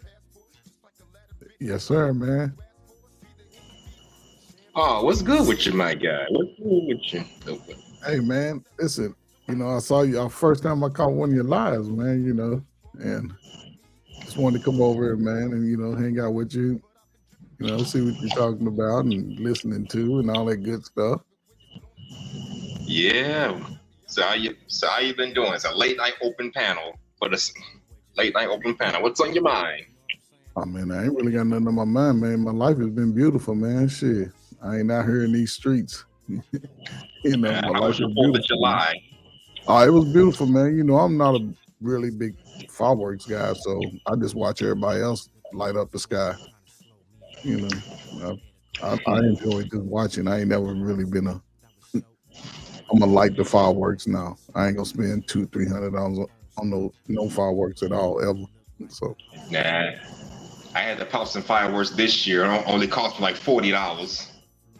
Oh yeah. If you got children, man, you teach them the safeties of it now and just get out there and light some sparklers and bottle rockets and shit. Well, actually, I don't have kids. I just did it for my own personal amusement. Oh, okay, yeah, $40. You had a little something to, yeah. I mean, it's cool though. You know what I'm saying? I just like watching it. Because every year, where I grew up, they would always have a big fireworks show. They call it Thunder over Louisville. And man, that's about a 45-minute fireworks. So I was like, shit, I ain't like no fireworks. I'm gonna go watch theirs, and I'll watch everybody else's. So Yeah, ain't nothing wrong with that. I mean, you never told to pop firecrackers. I guess just have to be safe with it. I mean, yeah, yeah, pretty much, man. My brother had a Roman candle backfire in his chest, and he had one of those fish nets. You remember back in the day in the 70s, guys. I'm too young for that generation, but okay. I'm just saying, we was masculine, man. Everybody was the boys were even masculine, and the girls were feminine because guys could wear a fishnet shirt. So, and it backfired on him. You were saying? No, just the Roman candle backfired on him and burned his chest alike, So. Oh man. Yeah. How did that happen? What did he do? No, man, fireworks, sometimes they do that, man.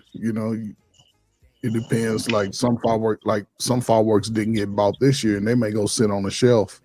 And over time, man, just like fireworks are a small version of explosives and like bombs and shit, for real. Over time, they have a shelf life for real. So you gotta just eventually,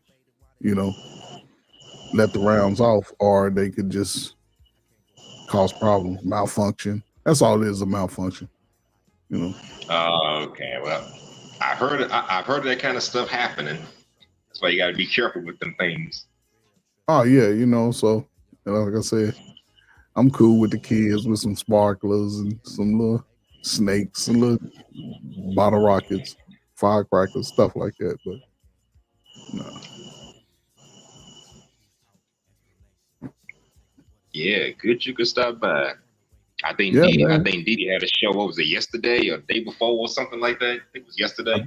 I think she did an impromptu Sunday. She doing a little different, but she's still rolling over. I'll stop by there sometime, because she do it in the day.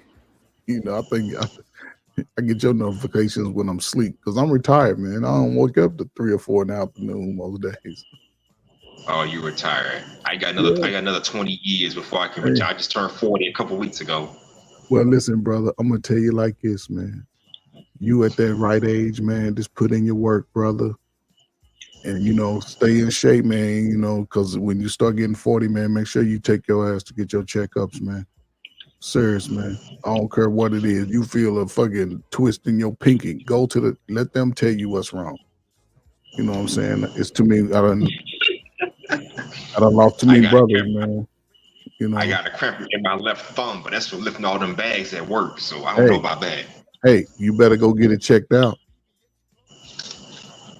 You better get it checked out because you working and that causes. You work for somebody and that's causing a health issue. You get it checked out today. Make sure they get it diagnosed today. So then, when you start getting older, maybe you want to retire, that could become a resource. You know, so don't dismiss it, brother, because it'll cause arthritis. And then when you get about 50, your hands be messed up, and you like, why my hands messed up? Well, you knew about it at 40, but you didn't follow up. So when it comes to health, I'm serious about that, man. Take care of yourself, man. Yeah, I feel you on that. Chocolate Foundation, you back? It's me. Yes. Hi. How you doing? This is Trey Fur Chocolate Foundation. Oh wait, you gotta know each other. My bad. Yeah. No, that's okay. Chocolate.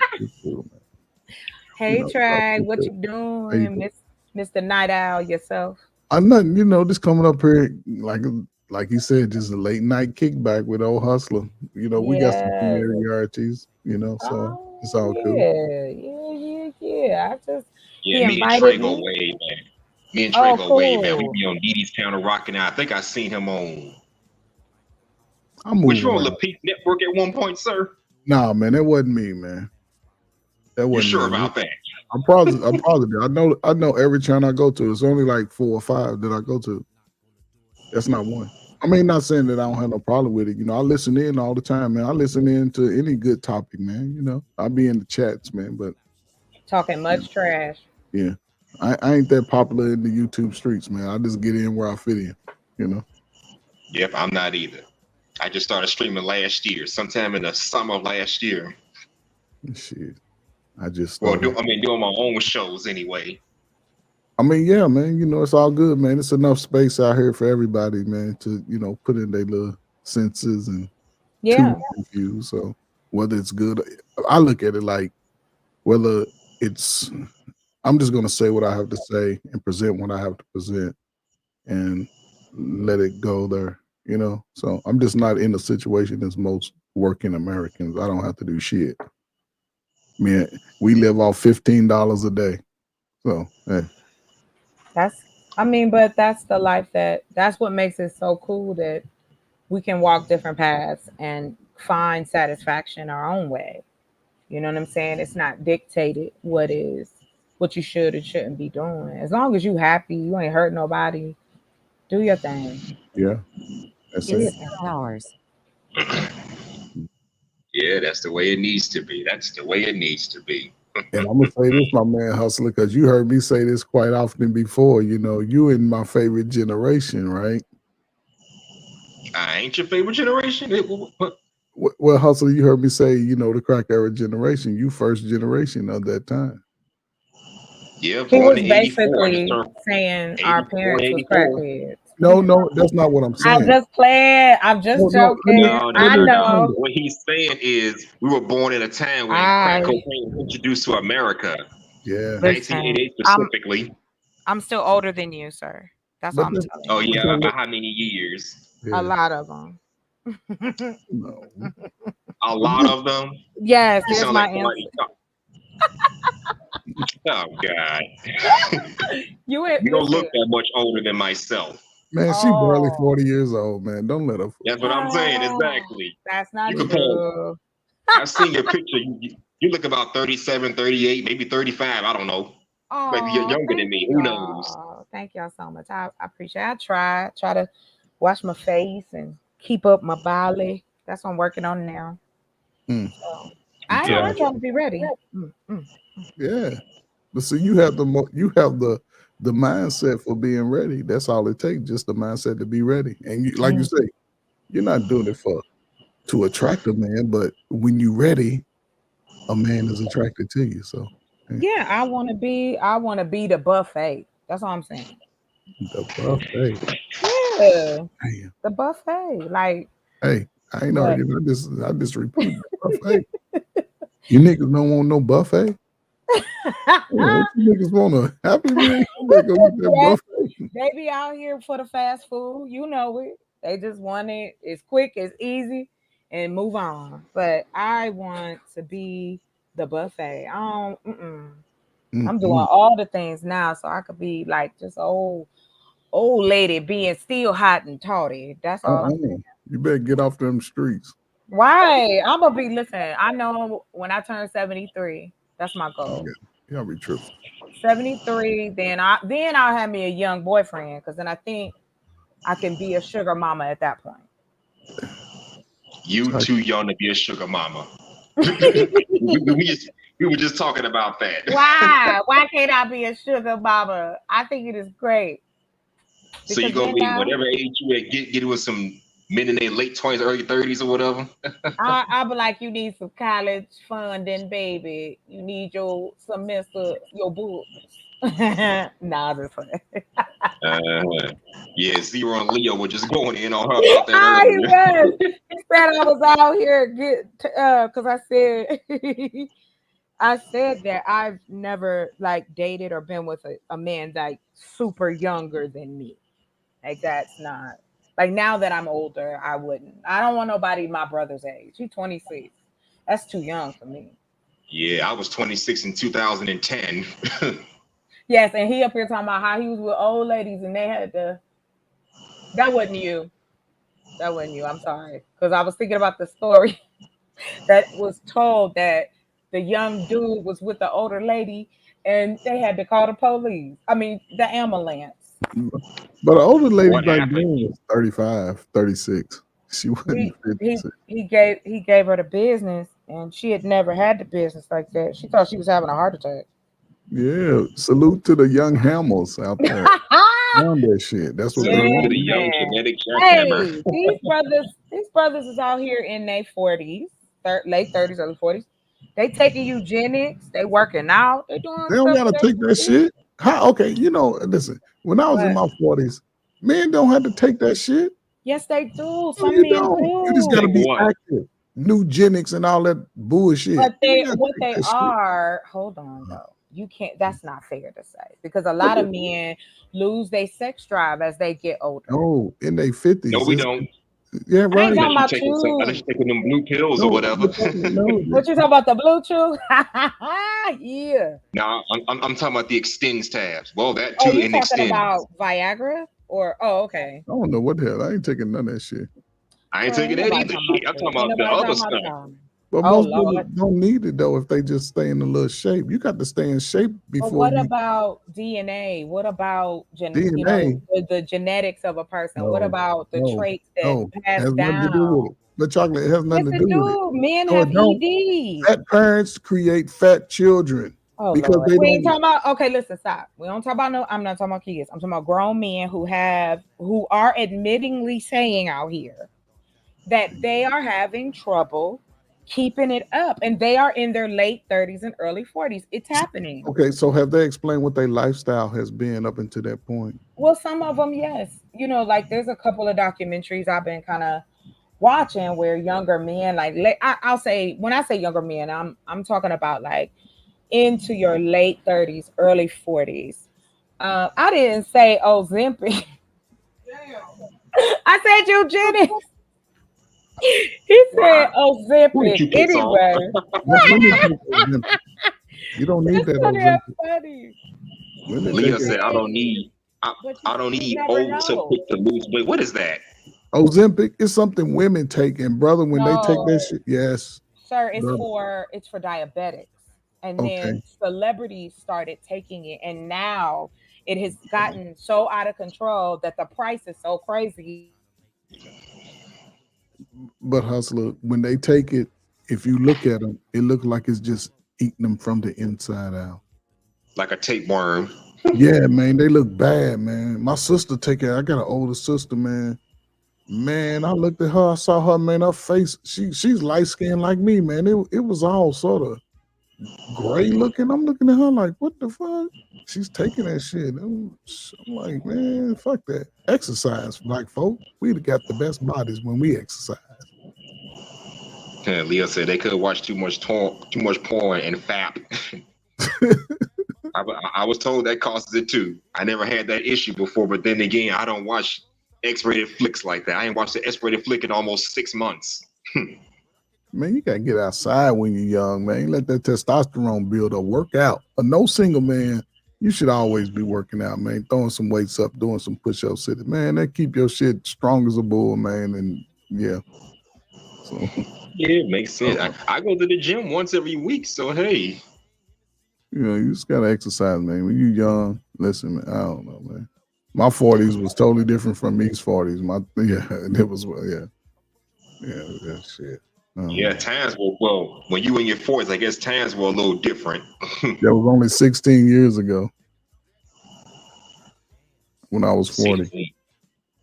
Oh, damn. Okay. So you in your early late 50s now. I mean, I'm sorry, late 50s. Man. I'm mid, man. I'm right there, 56. I'll be 57 in February, man.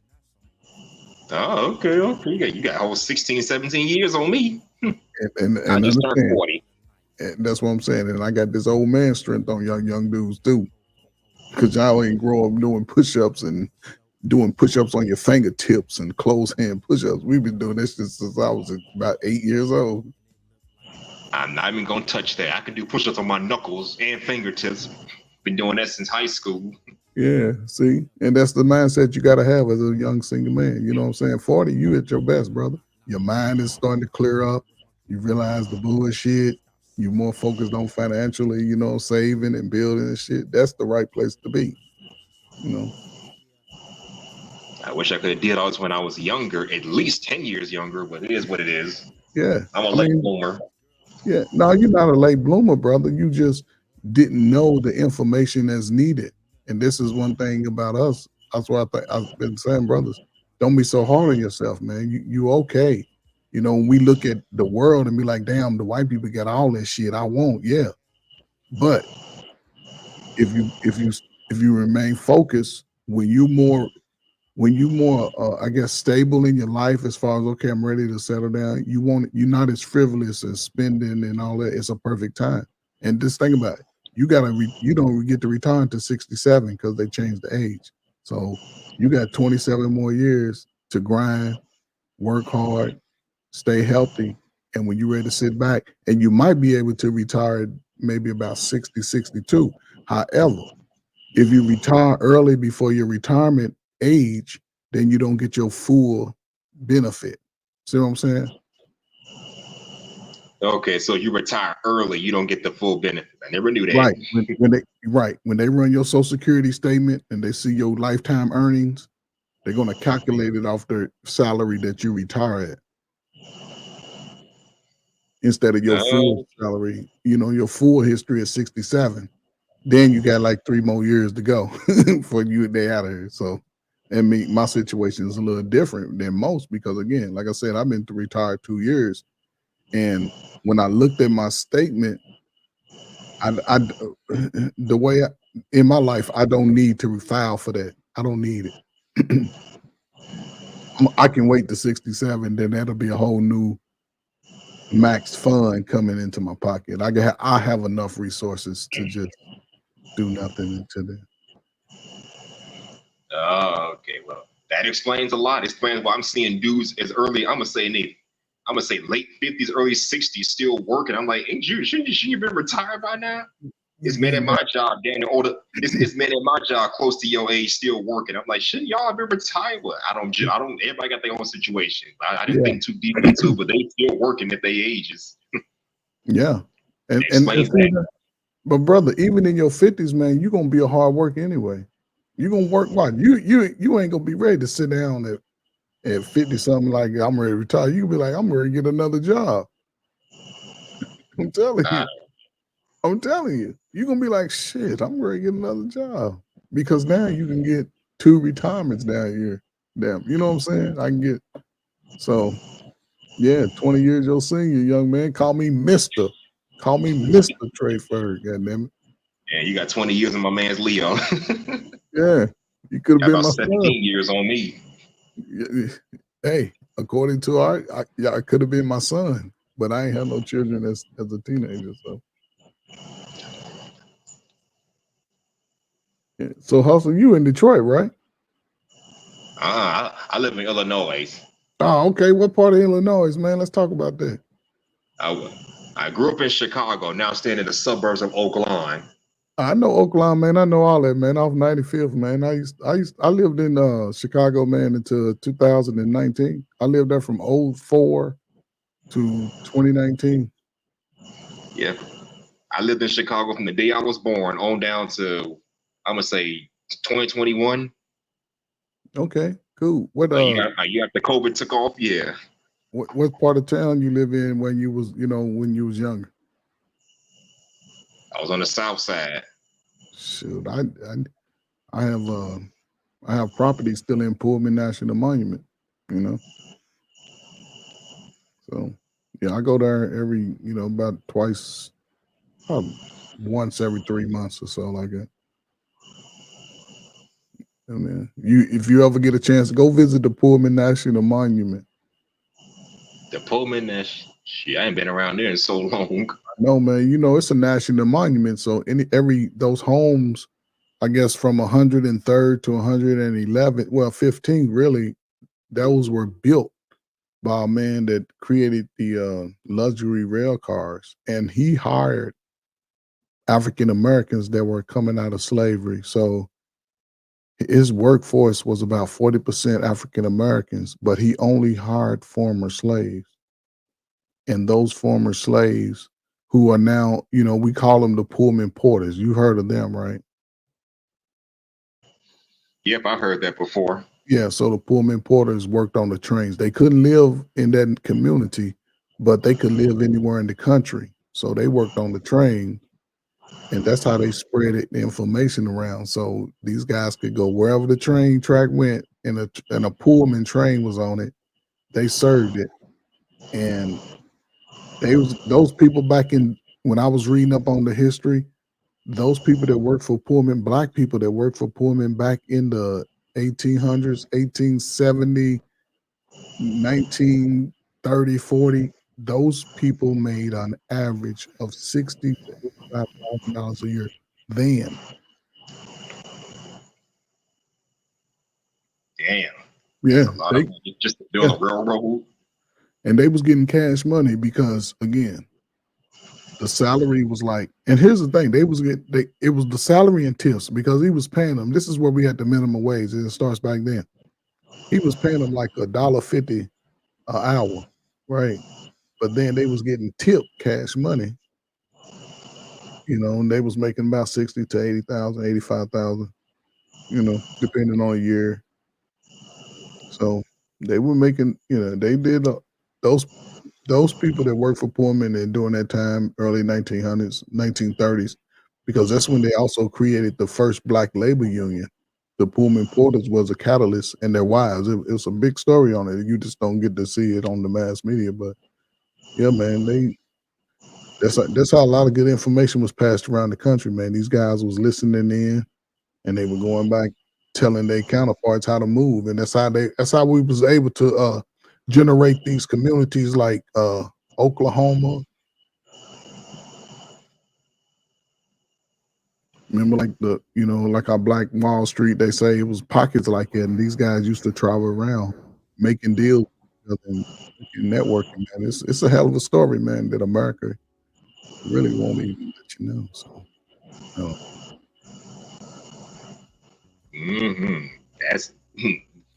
That's interesting. I don't know the whole history of it, but I've heard of it. I've heard some people talk about it.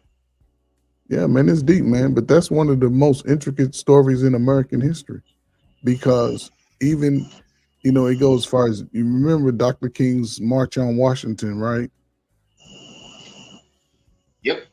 A. Philip Randolph was supposed to give the speech, and he understood the magnitude, and he passed it to Dr. King to give the speech, because A. Philip Randolph was the president of the Pullman Porters, and he was well known, and he was a great businessman, he held the Pullman Porters to a high standard, and he was the face of a lot of the movement that took place prior to the identified civil rights movement. He was already moving and grooving like that, because again, in the 1930s, the labor union, I think it was late 30s, 40s, the labor union, black labor union, was created with Philip A. Randolph. So by the 60s, you know, he's a little older, and he's like, here, you go get this speech. I'm not a preacher, and the rest is history. So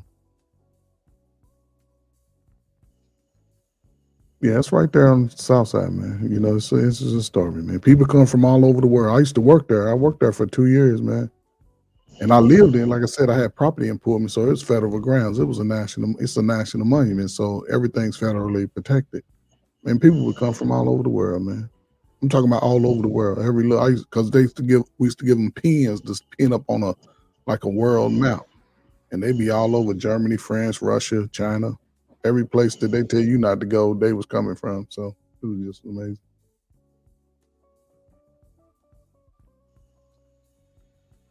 Yeah, that's interesting. I forget where it is though, because I ain't been out there in a minute. Yeah, man, just go up Cottage Grove, man, 103rd, then Corliss High School and all that. But then that area. Okay, that area. Yeah, I it's used to on drive the, past there all the time, but never knew it was a monumental area. They Yeah, got that big old what they call building by the park or whatever. It's like a big old building of some sort of 103rd cottage. I remember it. You talking about the clock tower? I think that's the building. It sits on the corner of 111. Yeah, no. Yeah. Yeah, Okay, they there's don't. 103rd and Cottage, 111th and Cottage. I know it's one of them streets. It's 111 because 103rd is where the high school is, Corliss High School and Wendell Smith Okay. High School. And then as you keep Maybe it's going, 111th Street, but I know it's I know the building you're talking about. yeah, they renovated that thing, man. That's where the national park is now stationed, you know, because they have workers there. Like I said, I work for the national parks. So we would have our uniform. I used to give tours and stuff, man. It was cool, man. I live 2 blocks from it. That's where my property is. And they rented, man. They fixed those places up, man. We got a brand new place, man. That shit was beautiful. It was beautiful, man, what they did to it, man. And shit, and the rest is I history. mean, the place looked abandoned. If I drive past, it looks kind of abandoned, like nobody's inside of it. Yeah. I don't know, man. It depends. If you go to 111th and okay, so most of the black live between 103rd and 111th, and most of the white people live at 111th on to 115th in Pullman, and you know, so it's a different vibe. Depending on, I was lucky enough to get in a good unit. You know what I'm saying? So yeah, it was cheap. It was brand new. I had a front yard, a backyard, a carport to park my car, a basement, full basement, upstairs, 2 bathrooms. You know what I'm saying? It was cool, man. Fenced in yards and stuff, and it was federally protected. You know, when they started fixing those places up, they got rid of the riffraff. They made everybody move out. Intimate, how you pronounce it? Intimate domain. They made them go. Eminent domain. Yep. Because once President Obama christened it a national monument, then those federal dollars poured in there. And now, shit, you can't get in there. Wow. I can imagine. Yeah, man, go over on a Saturday, man, tell them you want to take a little tour. They'll give you a little tour around. You know. Yeah, they give you a little tour. Just say, hey, I know I talked to a guy on YouTube. He's light skinned with a bald head. There's somebody there named Grace. If you see a young lady named Grace, just say I talked to a light skinned dude with a bald head.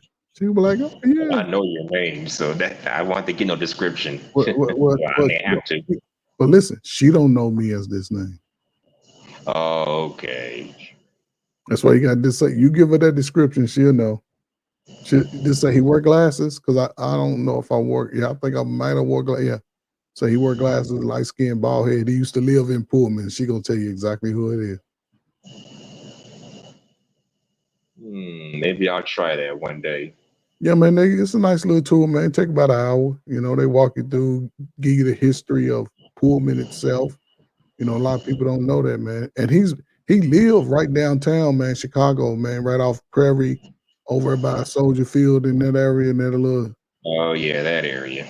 This is my last story I'm gonna tell you about Pullman, man. It's crazy, right? So when he had 2 sons, right? Both of them was nothing, so he ain't really like them.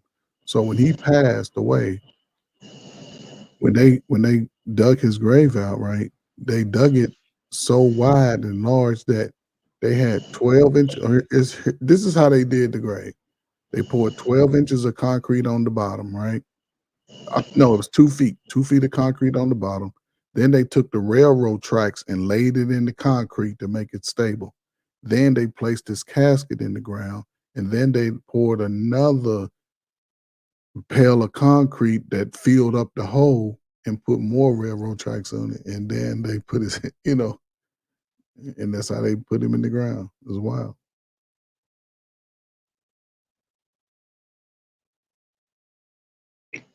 My bad, I was on mute. No, I'm just saying it was a wild little story because he feared that people would dig up his body like they did Abraham Lincoln's body. Oh yeah, damn grave, what they call them, grave robbers or whatever, grave diggers or whatever. Yeah. They just dug his body up. I mean, what's the purpose in digging up a dead body? You trying to find something wealthy on them, like a gold chain or something? Or no, brother, just being evil, man. That's all. Just being evil. Because if somebody that passed away, you better have an ulterior reason for digging up their body. You want to display them at an exhibit at a museum or something, display the remains at a museum or something, or you want to find something precious that they had. I never understood the point of that. Man, just being evil, brother. Just evil. That's it. I know people ain't just evil for the hell of it. I don't believe in that. People ain't just bad just for the hell of it. What let me say this. It's an incident that happened in Illinois, Chicago specifically, where a guy was in the streets. They deleted him. He had his funeral. They went, they dug his body up and threw the body on the mama's porch. My God. Okay, now that's just evil. That's what I'm saying. It's just for evil purposes. What good would why do you need to dig up a body unless it's for medical evidence or something like that? And those are in extreme cases. You can't just go say, I want to dig up a grave. No, it doesn't work like that. No, it don't. That'd be like you run and go. That's like you run and go with somebody's dog and then leave it on their front porch. That's just plain mean. But that's what I'm saying. That's all. That's just evil as hell, man. Yeah, I have some great.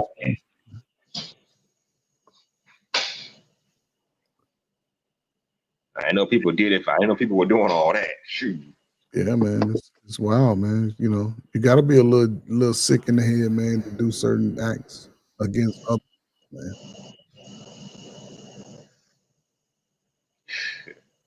I don't even like going up close to the casket when it's laying at the head of the facility where it's at. So to think I'm gonna get out there with a shovel and in a graveyard.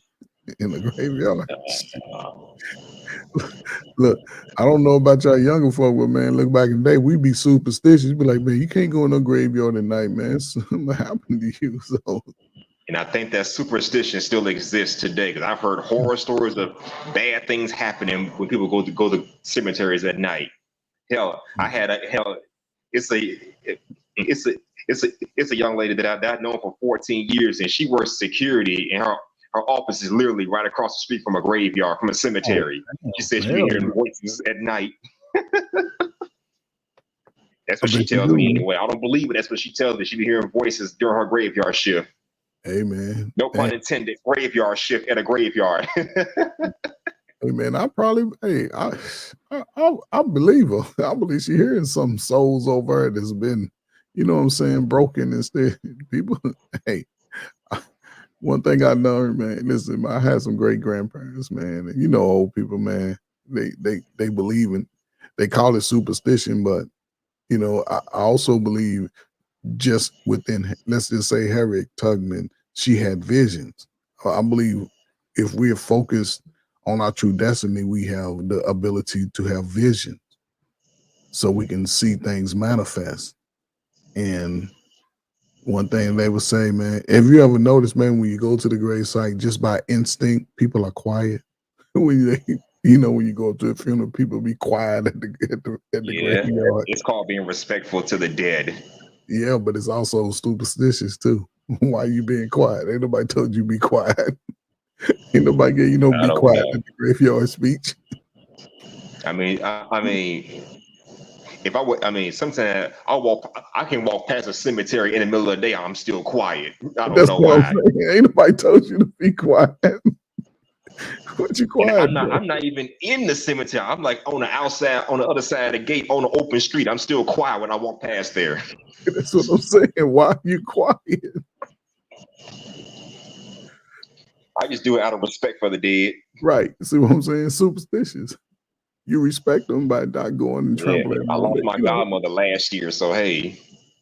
I'm sorry to hear that, man. My Yeah. father passed in January. 80 years This old. January? Yeah, just passed in January. Yep. Oh, damn, sorry to hear that. And I'm actually going to a funeral of one of my lifetime friends, man. His father just passed.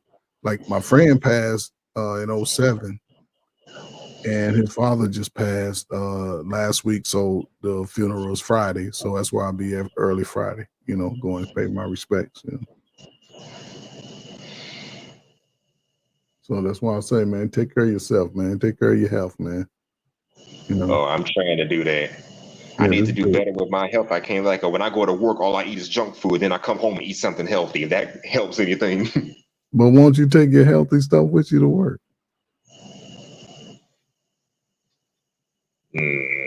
Just prep it out.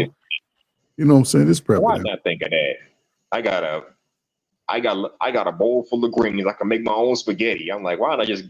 I guess when you're working graveyard shift, you get lazy after a while. When I'm at work, I eat nothing but junk food. When I get home, I eat the healthy stuff. Right, but here's the good thing: you do incorporate healthy foods in your diet. You're not just eating bad stuff. You know what I'm saying? Oh hell no! I couldn't live with that.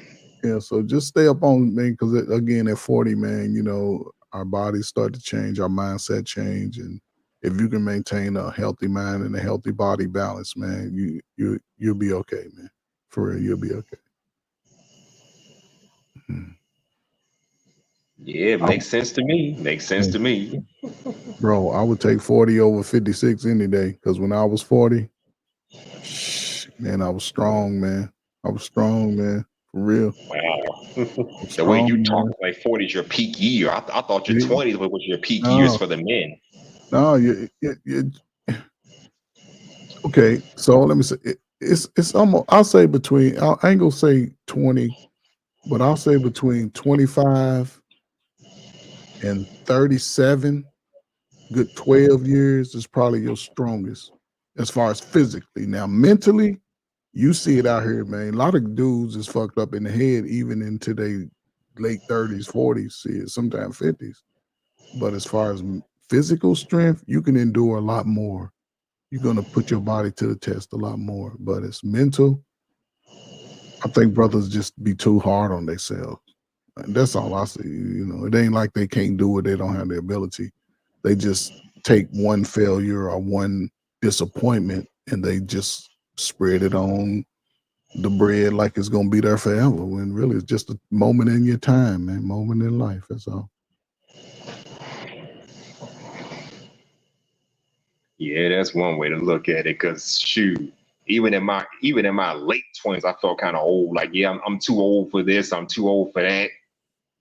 Just got out of college, so I'm too old for college parties and all that kind of stuff. It's like when you grow out of certain things, you become too old for certain things. Like, damn, I'm getting old. I'm an old man, old lady, or whatever the heck. I'm an old person now.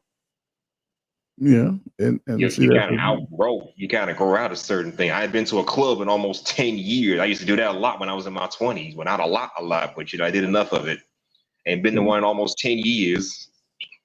Yeah, and again, brother, this because, like you said, in your 20s, you ever had a different mindset. In your 30s, you started to open up a little bit, like, okay, some shit I really don't need. It's a waste of time. And when you get to 40, well, I'm gonna tell you like this, brother, and I'm gonna say this, and I'll say it to everybody: between now and 50 will probably be your greatest time in your life. I hope so. Yeah, because you think about it, you should be able to recognize bullshit as soon as you see it. I recognize bullshit even in my 20s. But I what I'm guess I'm more saying is, receptive to it now. but what I'm saying, husband, listen, it ain't bullshit from other people. The bullshit from yourself. Oh, okay. See, you can see other people bullshit, but now you can recognize the bullshit shit from yourself, and you ain't even gonna move in that lane. You like, fuck that shit. I ain't doing that shit. That's bullshit.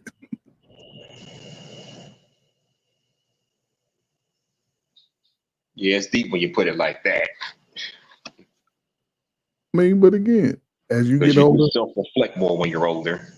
yeah, you'll get wiser, and you realize some bullshit you don't need no more. Some shit, and I'm always, just speaking for myself, I've always been a person, I like to learn new shit, even if it's minor shit. I like to learn new shit because I never know. And I'm always, I'm paranoid. I'm a paranoid person. I've been paranoid since I was a kid.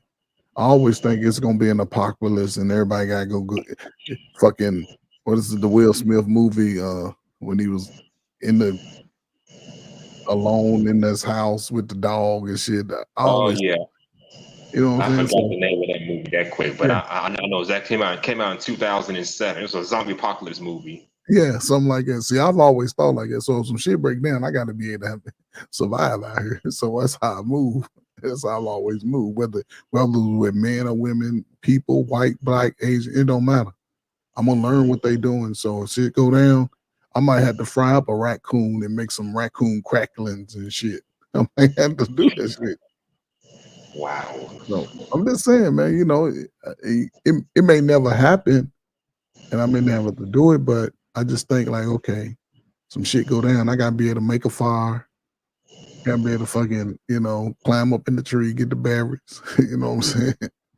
Make the shit from scratch, eat the wild leaves and shit, if I want to survive. Okay. Sounds like It you seemed, lived off the grit type stuff there. I mean, it seemed a little deep, but I'm a man. Ain't nobody gonna come and rescue me. Yeah, I learned to never expect anybody to come and rescue you. Either rescue yourself or I don't know what to tell you. There you You go. may get help, you may not, but don't expect it. There you go. Don't expect it. So I gotta be prepared on my own. Yep. That's probably why I don't like asking for help anyway. It made me feel weak and helpless. Like if it wasn't for you, I wouldn't be here. Well, this wouldn't have happened. I'm like, I don't know. But here's the thing, brother. Don't be afraid to ask for help, especially if it's something you just don't know. Just say, listen, man, I don't know. And use the technology, hustler. Use the technology, brother. Because all that shit is available on YouTube. They making videos about everything now, brother. Yeah, I see. Yeah, I want to took off for the last decade. Been around. Yeah. 15 years been around. Yeah, and listen, and this is why I like using the YouTube to learn, because you're getting it from different points of views. You can type in how to change brakes on your vehicle, and you might get 18 videos. And they might be 5 or 10 minutes long, but you think about it, I can take something from all of those videos and apply it to my own video style and just make it happen for myself. That's how I always look at shit. So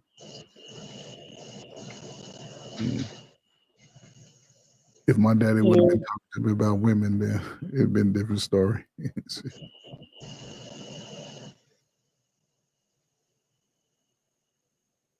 Yeah, it makes sense to me. Yeah, man. Shit, you doing all right for yourself, man. You taking care of your business. You working.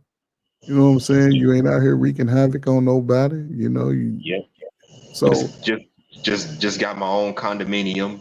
What was it, last Tuesday? Oh man, congratulations, man, for real, man. Congratulations, bro, for real. Congratulations, man, for real. You owned a home before, so maybe you understand how rigorous it was. I ain't got to tell you how rigorous it was. You got to get this document, talk to your loan officer about this, check out all these properties. You owned a house before. You currently own a house now, so I'm pretty sure you understand what I had to go through. Oh yeah, brother. But again, my situation and your situation would be totally different. I bought this, and this is the unique thing. Like I said, I'm in a position that a lot of people are not. I've bought since when I first got married, Me and my wife, that was the first place we had together. The one in Pullman. Like I said, it was brand new. It was perfect for us.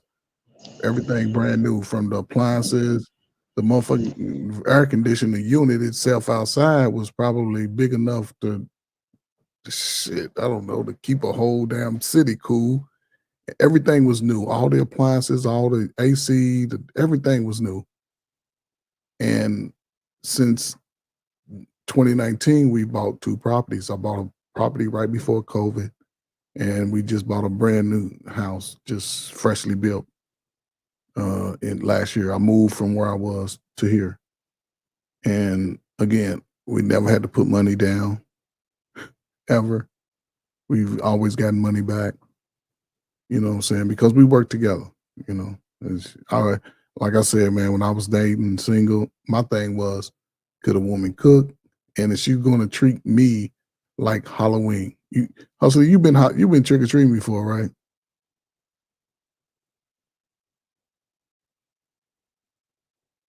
Oh, what'd you say? Have I been what now? You've been trick-or-treating before, right? Yeah, when I was a kid, yeah. So when you got home with your bag of candy, what's the first thing you did with your candy? I ate it.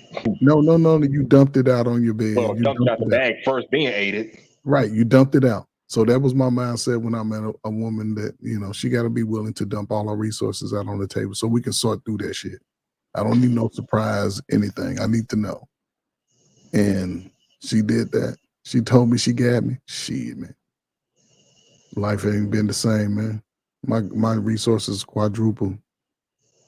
Yeah, that's because you found a good woman that's not going to drain you of your resources. Some women today just be draining. No, but see again, hustler, they out there. However, I always treated it like baseball. You're gonna meet 3 women in your life that you could probably marry.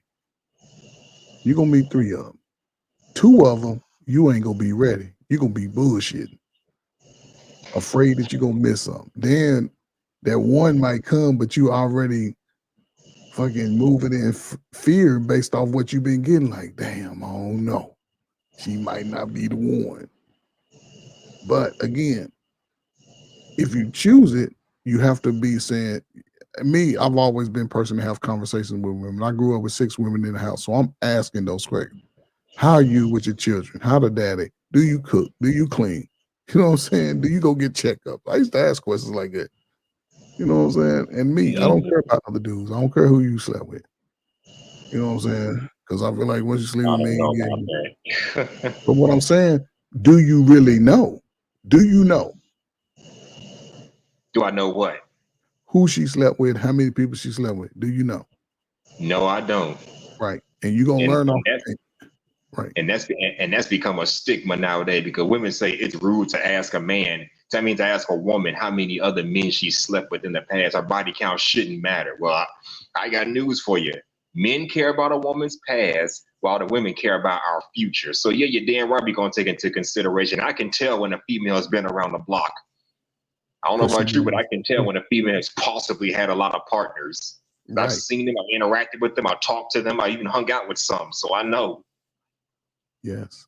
And she won't answer that question. She'll divert the question. That's why, listen, man, women are smart. They know exactly what they're doing when they divert that. You shouldn't ask that, because currently in my life, I'm living that, and I don't want to be accountable for that shit, which is sad. Yeah, that's why a lot of men, including myself to a degree, don't even bother asking or pondering it. Just enjoy the moment. Like we say nowadays, she's not yours, it's just your turn. Yeah. That ain't nothing new, but I think it's more prevalent for the last decade or so than it was back when you were growing up.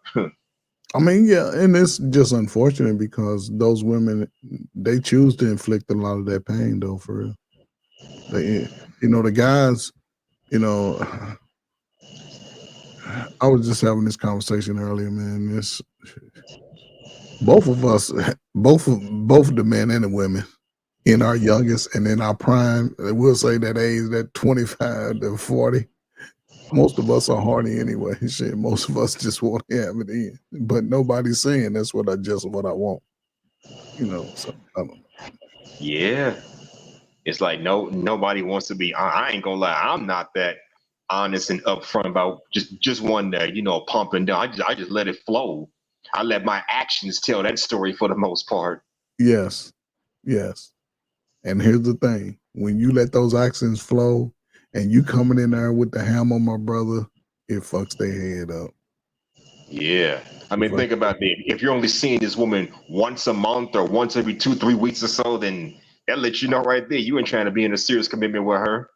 I understand everybody busy, everybody got their lives, but if you're only seeing her once every blue moon, and it's just a sexual hookup in addition to whatever else, then that's a sign that it's not meant to be in a relationship. Right. But Hustler, she knows that too. It's just that you putting that helm on and she can't break away until you break away. When you break away, she's not, most of them don't be ready because they know what they gonna miss. So next time you see her, man, it might be your car keyed, some coffee threw on you. It might be something wild.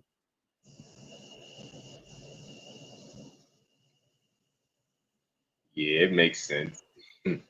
And it's just a different time. The women I was dealing with are totally different from the women, you know, y'all, it's like your age is our children. You know, it's just unfortunate. And I was just lucky enough to be old enough. So when crack hit the streets, I was going into I was actually a young adult. You know, I graduated high school in 86. So by 88, 89, 90, 86. You know what I'm saying? Crack was coming to them streets. And in 91, when New Jack City came out, that told the world this is what's getting ready to happen. You're ready to come here and destroy these homes. Great. Because think about it. If feminism took the father out of the home, and it's always been more women than men, so they had to do something with these 2 million single women. So you give them free public housing, you tell them to tell their friends to come on over here and we'll take care of you, right? So feminism did that movement. Crack took the mothers out the home because I'm sure you know some women that were strung out on crack that had children. I don't know any personally, but I've heard the stories. Yeah. Even in Boys to the Hood, remember the lady who had kids and she was strung out? That was rampant in America. That was rampant. And your age group was 10, 11, 12 years old. Y'all was young. Y'all saw the bullshit falling apart. Y'all seen that shit. Yeah, but maybe I was too young to remember because you graduated in 86. In 86, I was barely a year old. I was only a year old when you graduated high school. That's what I'm saying. Wasn't old enough to speak yet. But the women move different. And let me tell you something, brother. Even the girls who knew they wasn't pretty, they accepted that shit, but they still had charisma. They still had personality. You know what I'm saying? And nobody was going around saying, girl, you fine as hell. They were like, oh, girl, you need to lose a little weight. And it was the older women telling the younger women, and the younger women holding themselves accountable. Then when that crack came, man, they fucked us up, man. I had friends get caught up in that, man. They no longer here, man. So sorry to hear that.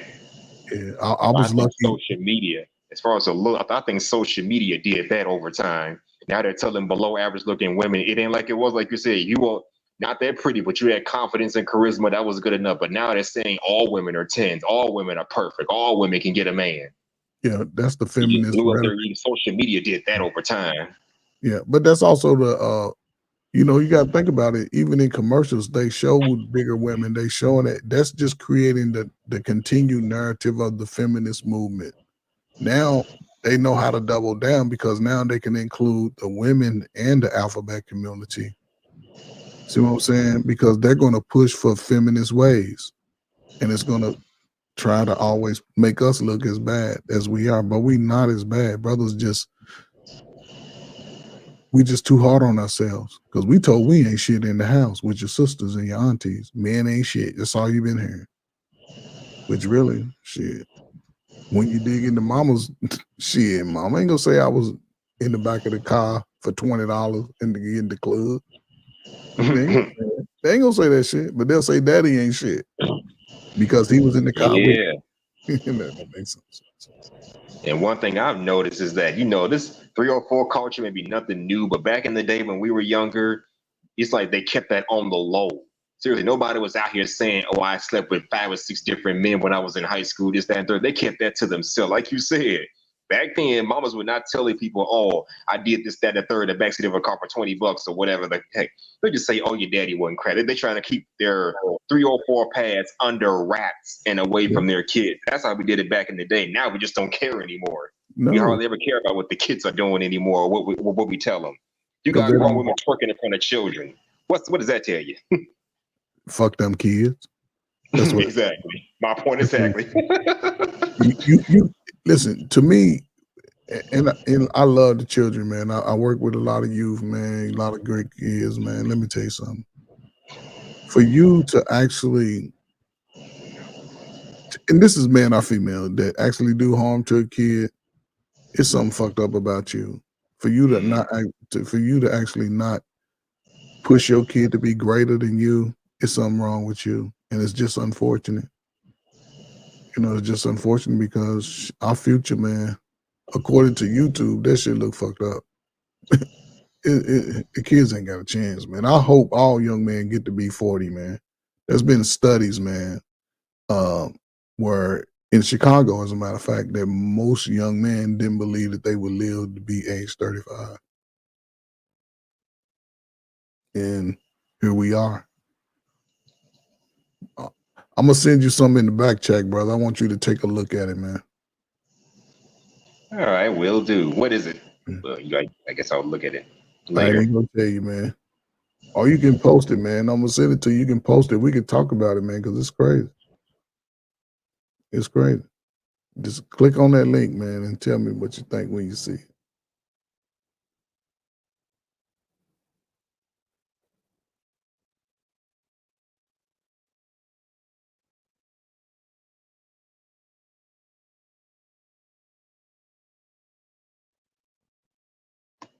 It says U.S. debt clock. Yep. Do you see it? Yeah, I see it. USDebtClock.org. Yeah, man. Listen, that's real time, brother. That's what's going on right now as we speak. Right now. You see the debt climbing? Look how fast that debt is climbing. At the top left. Okay. Now look, go to the center and go down to the gray area in the center. Oh, wait, See hold the- on. I will open up. I don't want to get booed off the stream. No, I can just talk. As long as you can see it, I can just talk to you about it. Okay, I don't want to open up and then boot me off the stream. No, but do you see the U.S. population down here in the middle? Go toward the Okay, middle. let me just blow it up real quick.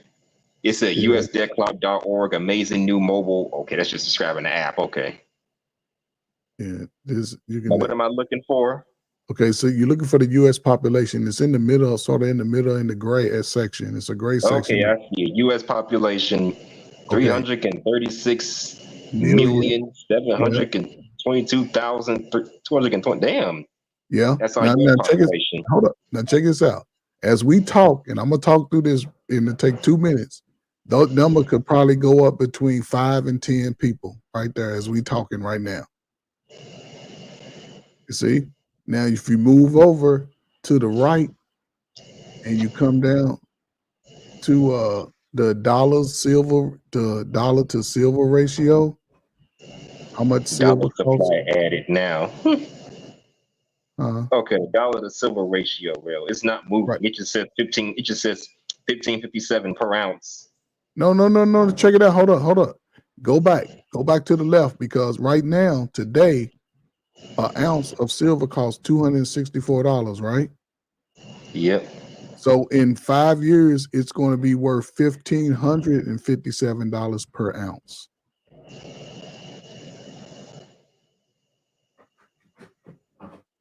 Okay. Yeah. So in the next 5 years, each ounce that's now $264 is going to be worth $1,500, right? So yep. Now look at gold. Gold is right up under that. So let's just say you got about 10,000 that you want to invest in something. You want to sort of make some money, right? So today, if you divide that into 5, you can get you 5 ounces of gold, right? Each ounce in 5 years will be worth $12,592. Each one, oh yeah, well it does say per ounce. Okay. Yes. So $5,000, you can get 60,000 in 5 years. Boom. Now. Okay. Oh, so just 29.75 is an ounce per as of right now, and in 5 years' time, it's gonna be $12,000. Okay, I see how that works. Yeah. Yeah, that's how it is, right? So go to the middle a little bit to this move. Okay, go back up to silver, then move to the left. And it's going to talk about the college tuition in 2020 is 10,772. Now today is 26,000 average college tuition, right? I see college tuition 2000 and college tuition now. That's almost the difference. Look at the difference, $16,000 difference. Right. Yeah, $16,000 difference. And I went to school. I went to college in the early 2000s. So yeah. Yeah. And look, go below that, you see the average new car price. 2000, it was 22,000. Today is 48,000. Damn inflation. Well, we've had inflation over the last couple of years, so this doesn't surprise me. Yeah, but again, go to the home prices. Average home price in 2000 was 165. Today is 408,000. Right? Wow. Right. And then go over to the left one more time. And this is where people be tripping. Talking about the average salary. The average salary in 2000 was 31,000. The median salary today for all Americans is $39,000 today. Yeah, so basically 40,000 per year. 40,000. However, go down, go back to the new home prices and go down to the U.S. millionaires. It's 23,619 millionaires. 23 million, like 23 and a half million millionaires. I don't see the millionaires. You see it? Okay, I see the median income now. Yep, I saw you said millionaires. Okay. So go back to the home, go back to the column that has the home prices in it. Okay, here's the one for the home prices. Yeah. Now scroll down. Uh-huh. And now you see it, right? You see the U.S. millionaires in green. Millionaires, 23,650,622. Yes. Now go over to the right one. Out of those 23 million millionaires, look what their average income is per year. 18 million. Yes. Now go down to the bottom. Yes. Now the bottom 50% of us, look at the average income, 37,000. 37,000. Oh my God. Hey. Now go back and look at the U.S. population up there in the gray. The U.S. population is over 336 million. But you see how it's changed since we started talking? It's gone up about 8 already. I wasn't even paying attention to the number going up or down. Oh, honest, I'm looking at everything. I don't know what it was before. But it just went up again. It was 336. Okay, now it went up. Yeah, it's okay. Now It's going up. I see it now. It just went up again. Yeah, see what I'm saying? So this is in real time. This is the U.S. debt over here. How much they own? All of this thing over here. The taxpayer. Look. The state debt. The state average debt is over $1 trillion, right? The average debt per citizen is $3,900. Local debt, $2 trillion.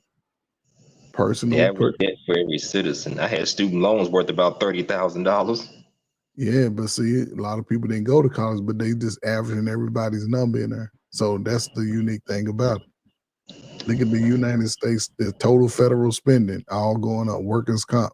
See, man, this is a real live document and it's changing every second.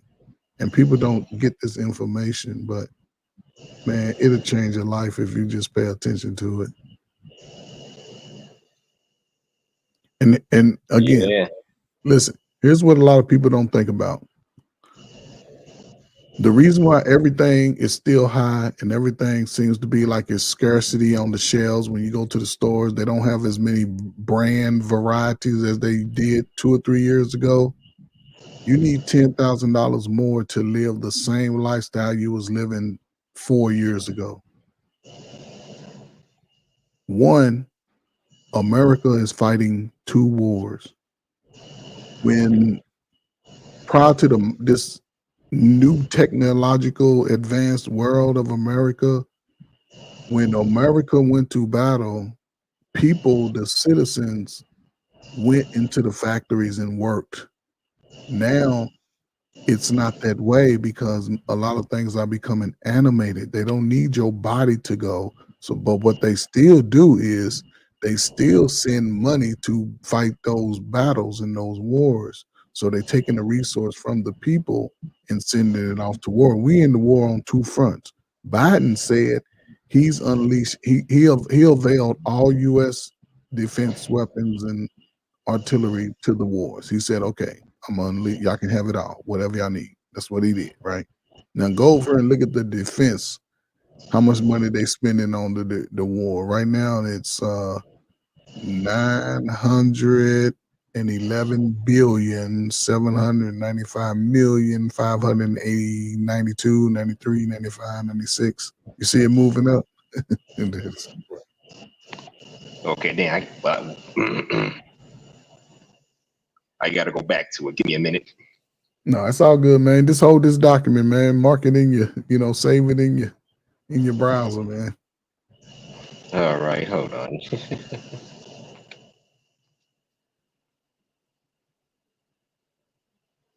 With download link or go. I'm just gonna copy the link address.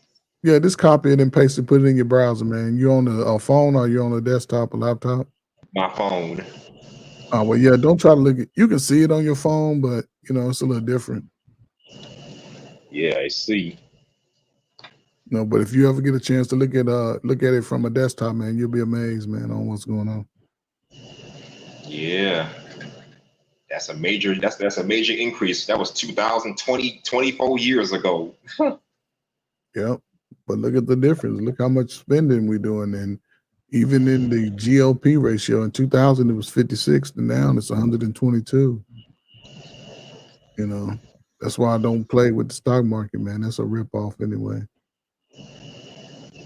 Yeah, I never played with the stock market, honestly. Don't do it, man, because if you want to invest some, man, you can see the gold prices here and the silver prices. And across the world, precious metals is currency, and United States has no precious metal. So we don't. No, you look. Our ancestors used to be the precious metal because they worked for free. They did all the labor. They did. There wasn't no labor for. It wasn't no labor force and all of that. It's 1 hour. The top 1%, that's been known since my parents were in school, owned all the money. And you can see it here. Top 1% average $18 million a year. Us poor ass ninjas, we average $37,000 a year. Do you remember when President Obama went to Congress and asked for a penny off the dollar? I think I remember that, yeah. And they told him no. And now here we are. Niggas can't buy shit. It's overpriced. Yeah, damn inflation. Yeah, but see, inflation is caused by the wars, though. The wars are causing the inflation. Because you have to divert all your resources to the war. Because the last thing America wants when it's divided nation right now is to have anything happen on American soil. Oh, okay. So you have to, you gotta make sure there ain't shit coming over here. Look at the bottom I was the only line. one noticing that. I thought I was the only person noticing the increase in prices. I'm like, okay. Then they mentioned inflation on the news. I'm like, okay, now I see. I'm not the only one noticing this stuff. Yeah, but that's how they announce it. They say inflation, but really, listen, man. They spending trillions of dollars and sending millions and trillions of dollars over to another country just so they can fight and use up the ammunition that they purchasing. See what I'm saying? It makes no sense. When you know how we talk about reparation, it would only take about $40 million. Hell, an athlete is making $50 million. Give us everybody $1 million. Now, what you do with your piece is up to you. You can blow that shit or you can save it. Whatever you want to do. I mean, you should know, like you said, about 40, you better not be wasting your money and shit. I can see buying some shit you like, but just to go spend that shit up, nah, you be a fool. You'll be right back over talking about hand me hand down. They be like, nope, you use that shit up. Exactly. Yeah. But listen, look at how America lies again. If you go to the bottom, I don't know if you can see the green line at the bottom. And it talks about the assets per citizen. As a citizen, right now, brother, your total assets should be $622,801. Okay. Because again, they lump all the citizens together. So the 1% is making $18 million a year, and the rest of us are making $37,000 a year. Because remember, they took out the middle class down there. So you either gonna be rich or poor. And your assets based off your $37,000 a year should be $622,000.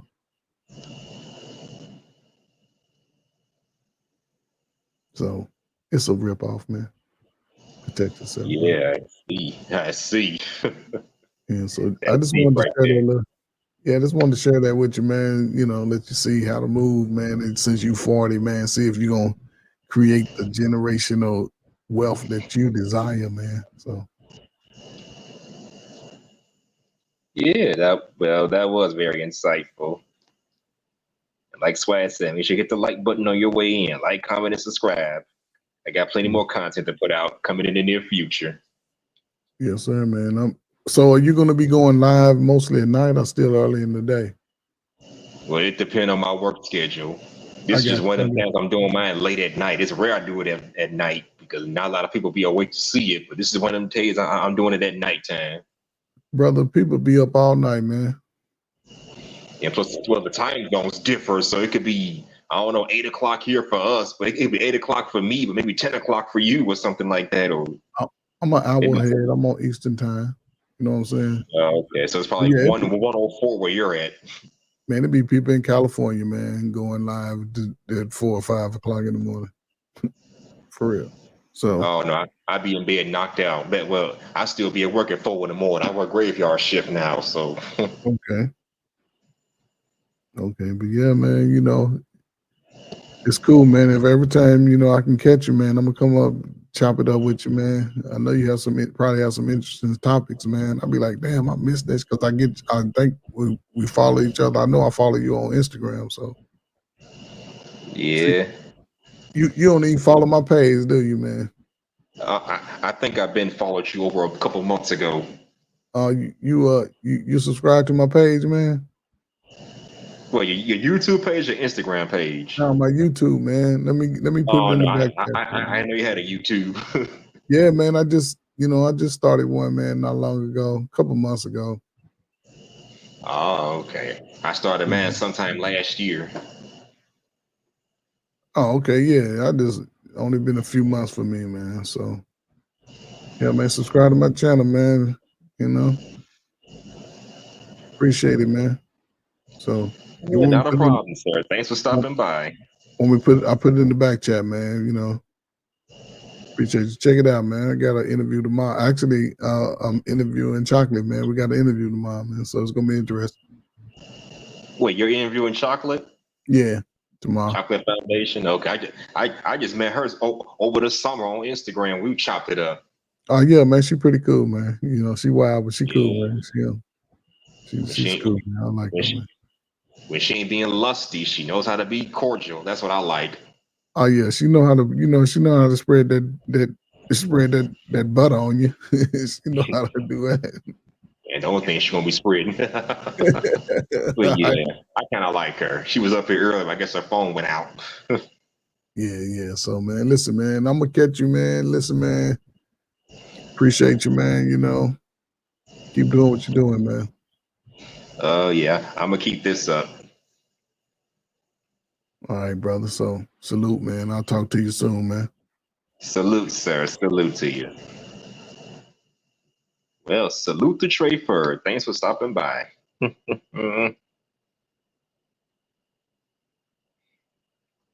like Swag said, like, comment, and subscribe, and hit the like button on your way in. Thank y'all for stopping by for this late night show.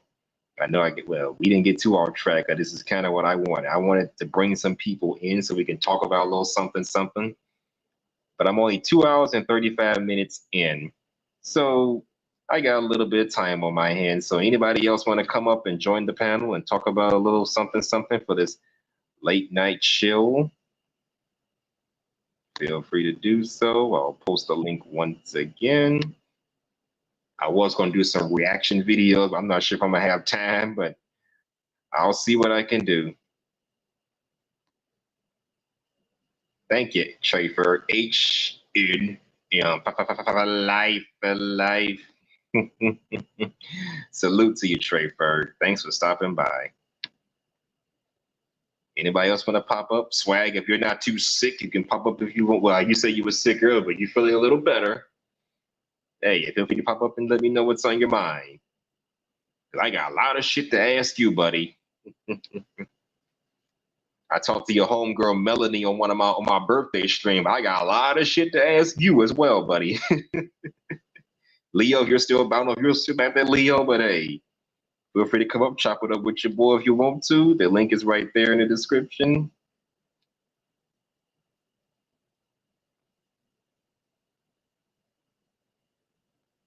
Hold on, I'm gonna take a brief stream break for a minute and give people time to get themselves ready to come up here.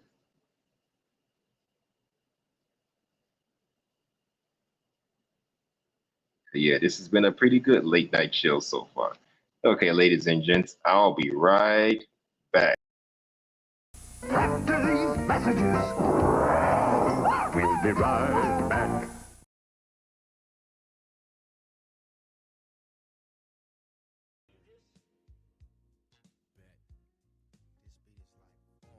Saying, who put this beat together, man? Yo, that's the DJ Unknown. What? Unknown? Niggas didn't think he was capable of something. Hey, don't we got something for it? Yeah, man, I run some funky lyrics to this. Oh, let's get busy. It was a Friday, and they was chilling like a criminal.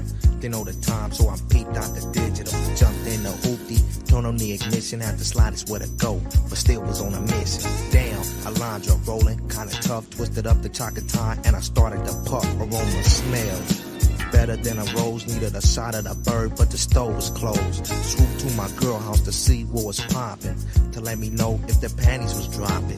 Baby wanted snaps, 20s by the dozen. I guess the tramp thought that he was buzzing.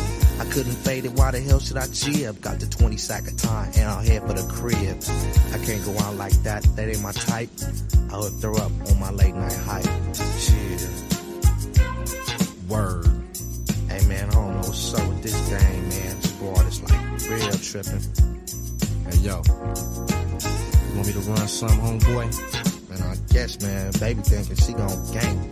Ain't no sleeping. Run it then. I was coolin' to let you know the chill cool's out. Explanation, chillin' tell you what it's about. At the pad, on the way to ease to get got. And I'm thinking of a sorry clown we should jack.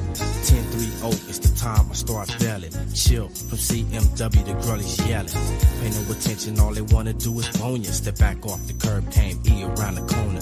Music was thumping, head started bobbing. Swooping through Compton like Batman and Robin. It's kinda late, what's the plan for the evening? Let's roll till we find a pack of girls that skeezing. Skeezing, I play the game like a sport. Yo, E, roll out, let me hit the new pole. Boys from Compton, yeah, ride, and we hook you up on that late night hype. Too fresh, ain't chillers back with a funky track. Yeah, you know that. Hey, I got 100 to spend, what's up on some heat? Yo, man, I'm with that. Let's roll down Compton Boulevard, I know it's a snow, stay open like basement. Living in the fast lane, I'm for real.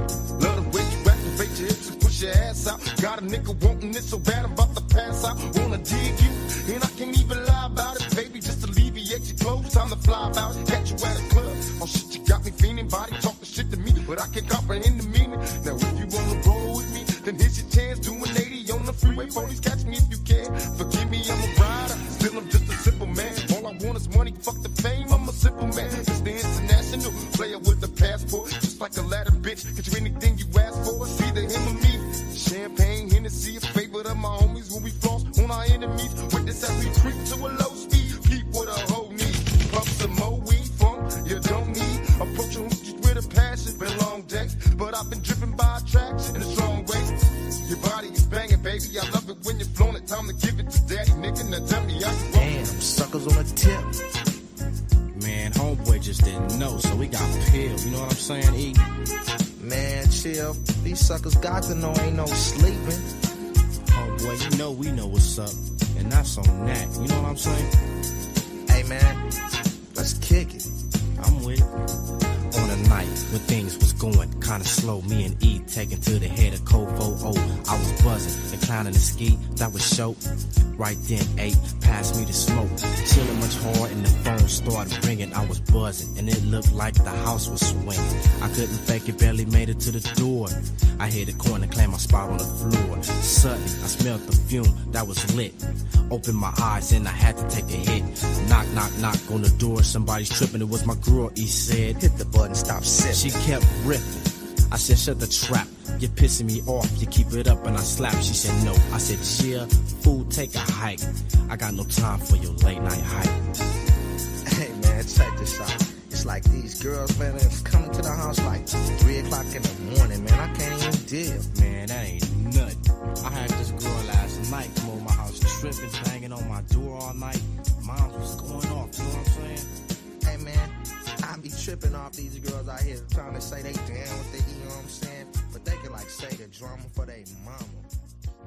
Hey, they keep tripping with me. I'm gonna have to.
All right, I'm back. I'm back. Sorry to keep y'all waiting.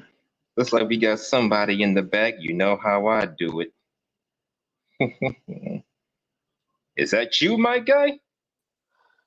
Yes, sir, bro. It's me. Oh, what's good with you, man?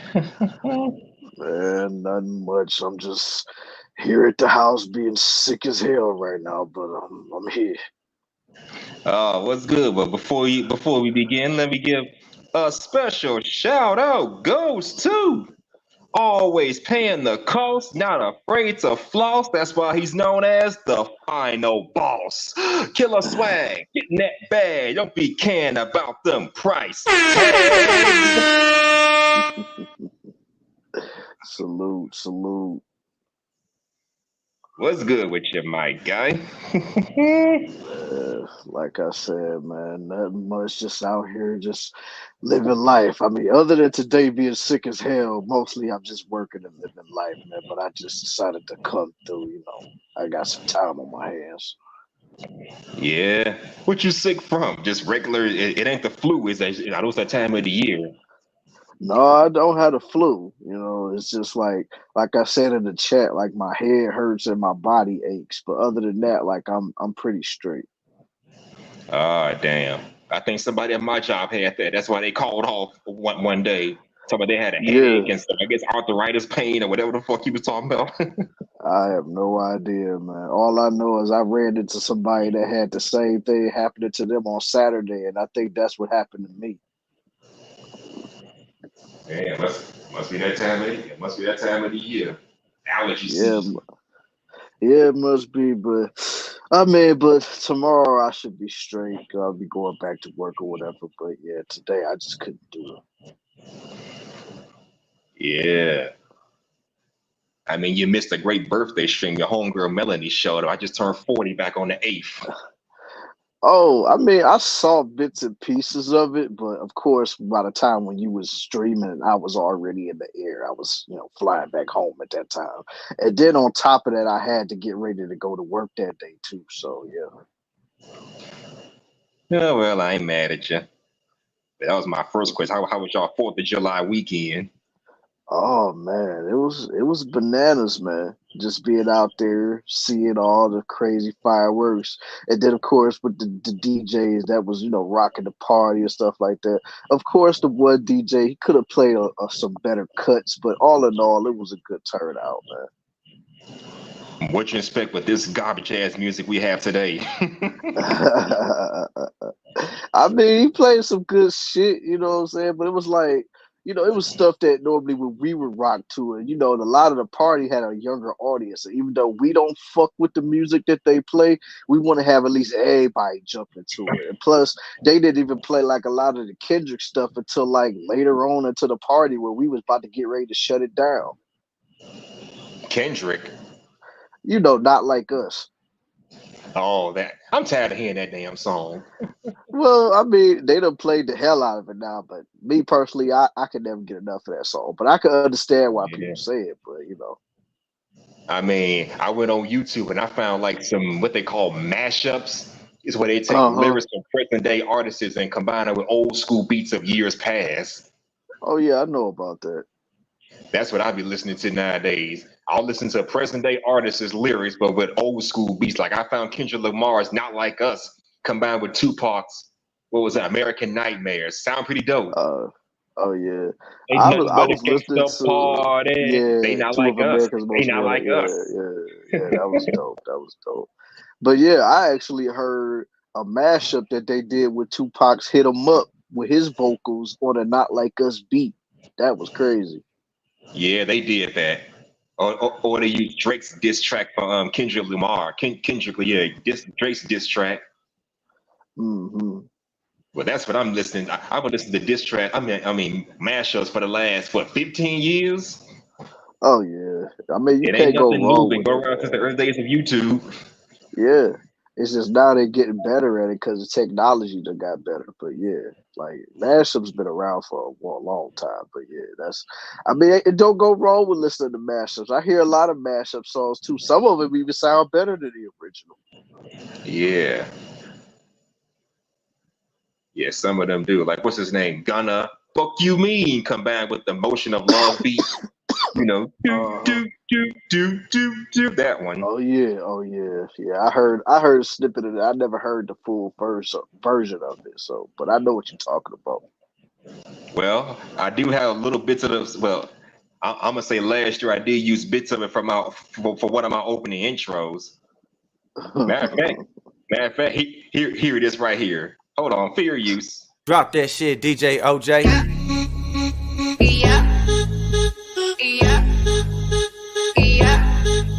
Fuck you, ready?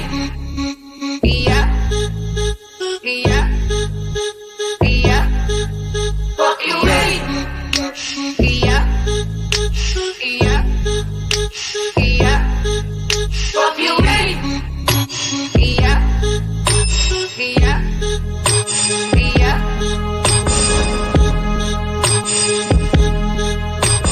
ready? Young girl, no one let back calling me splurge. Ride me jump right off the curb. Bentley spread fly like a bird. Spin on the first and the third. Solid, I'm keeping my word. Can't be my equal, I don't know what you heard. Crack up the floor and I swear. Keep me a stick if they purge.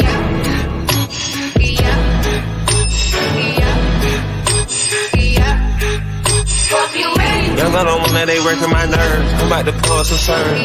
Fucking this bitch like a perm. Smack on the back of a perm. Ice, the bird. Shitting on all you little turds. Can't take that to you turn. In my own lane we can't merge. So with no hands you can learn. Let's see how much you can earn. Why me go pull out the worm? And I ain't smoking no shirt. I'm in the P Litty. QP. I love my bitches, it's pretty, they showing their titties, it's up to the center. I let her run through a million, I rock with her really, let's fuck on the billion. I'ma get down to the gritty, then fuck up the city, the home of the villain. Ecstasy, wonderful feeling. Smoke out the pound when I'm chillin'. Trappin', I made me a killer. Look, I got everybody wishing. I hope you play your position. I don't want nobody listening. I see the whole precision. Give us my only decision.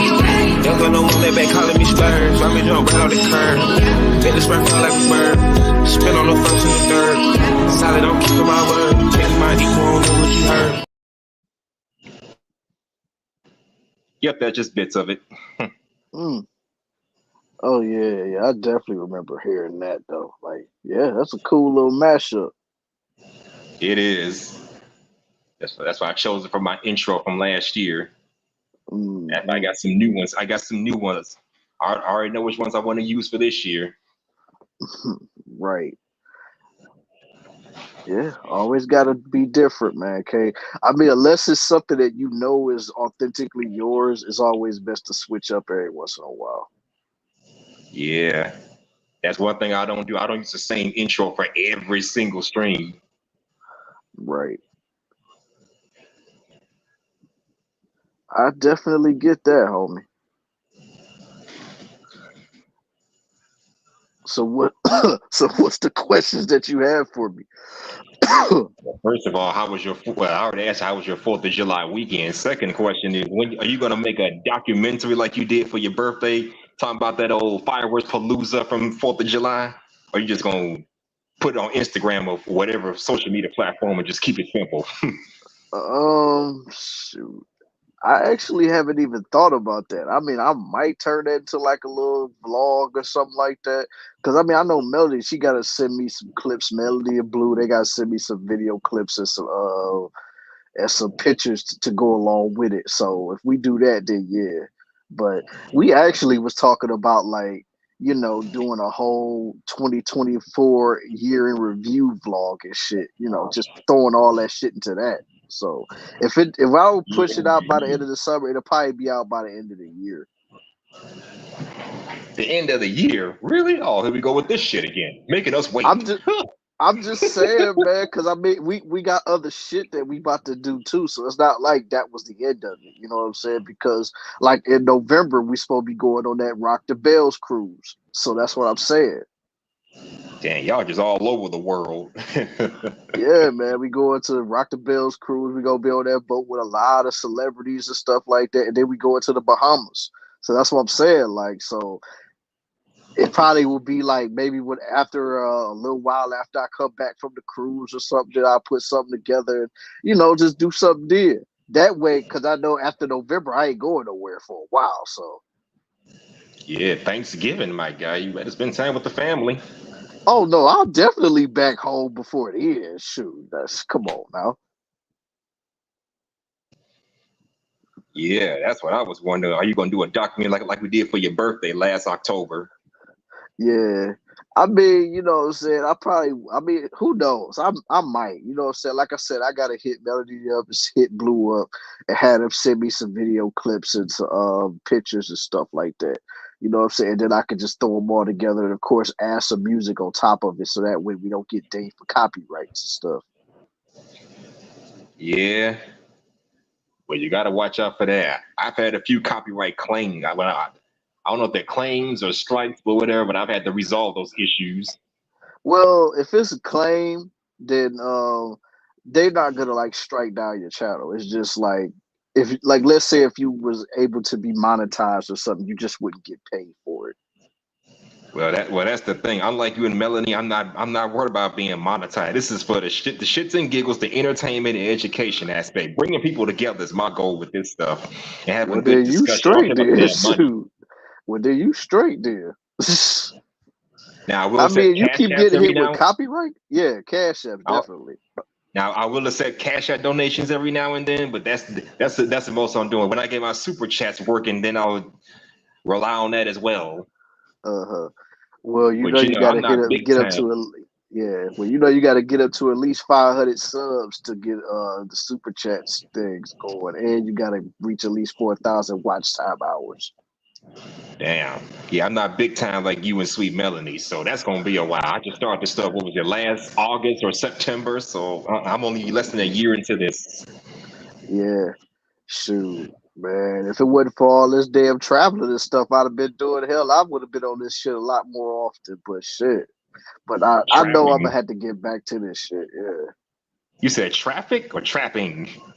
traveling. Oh, traveling. Okay. Yeah, because I mean, you know, earlier this year I was with Melody, Leo, Blue for New Year's, and then of course I was with Melody and Blue for the Carnival Celebration cruise, going to the 3 spots, and then of course I was just back up there just a few weeks ago. No, matter of fact, I was up there back in June for the Summer Jam shit, and then I was up there again just a few weeks ago for the 4th of July.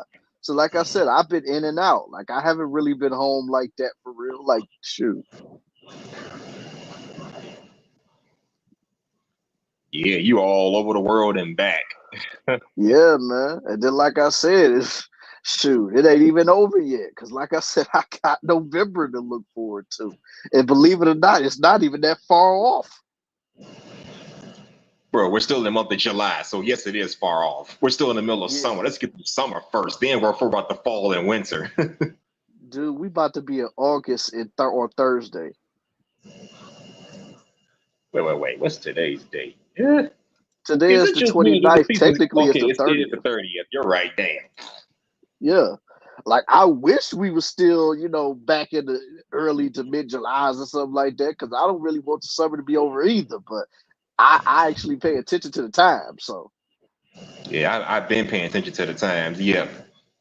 And is it just me or the seasons go by so damn quick?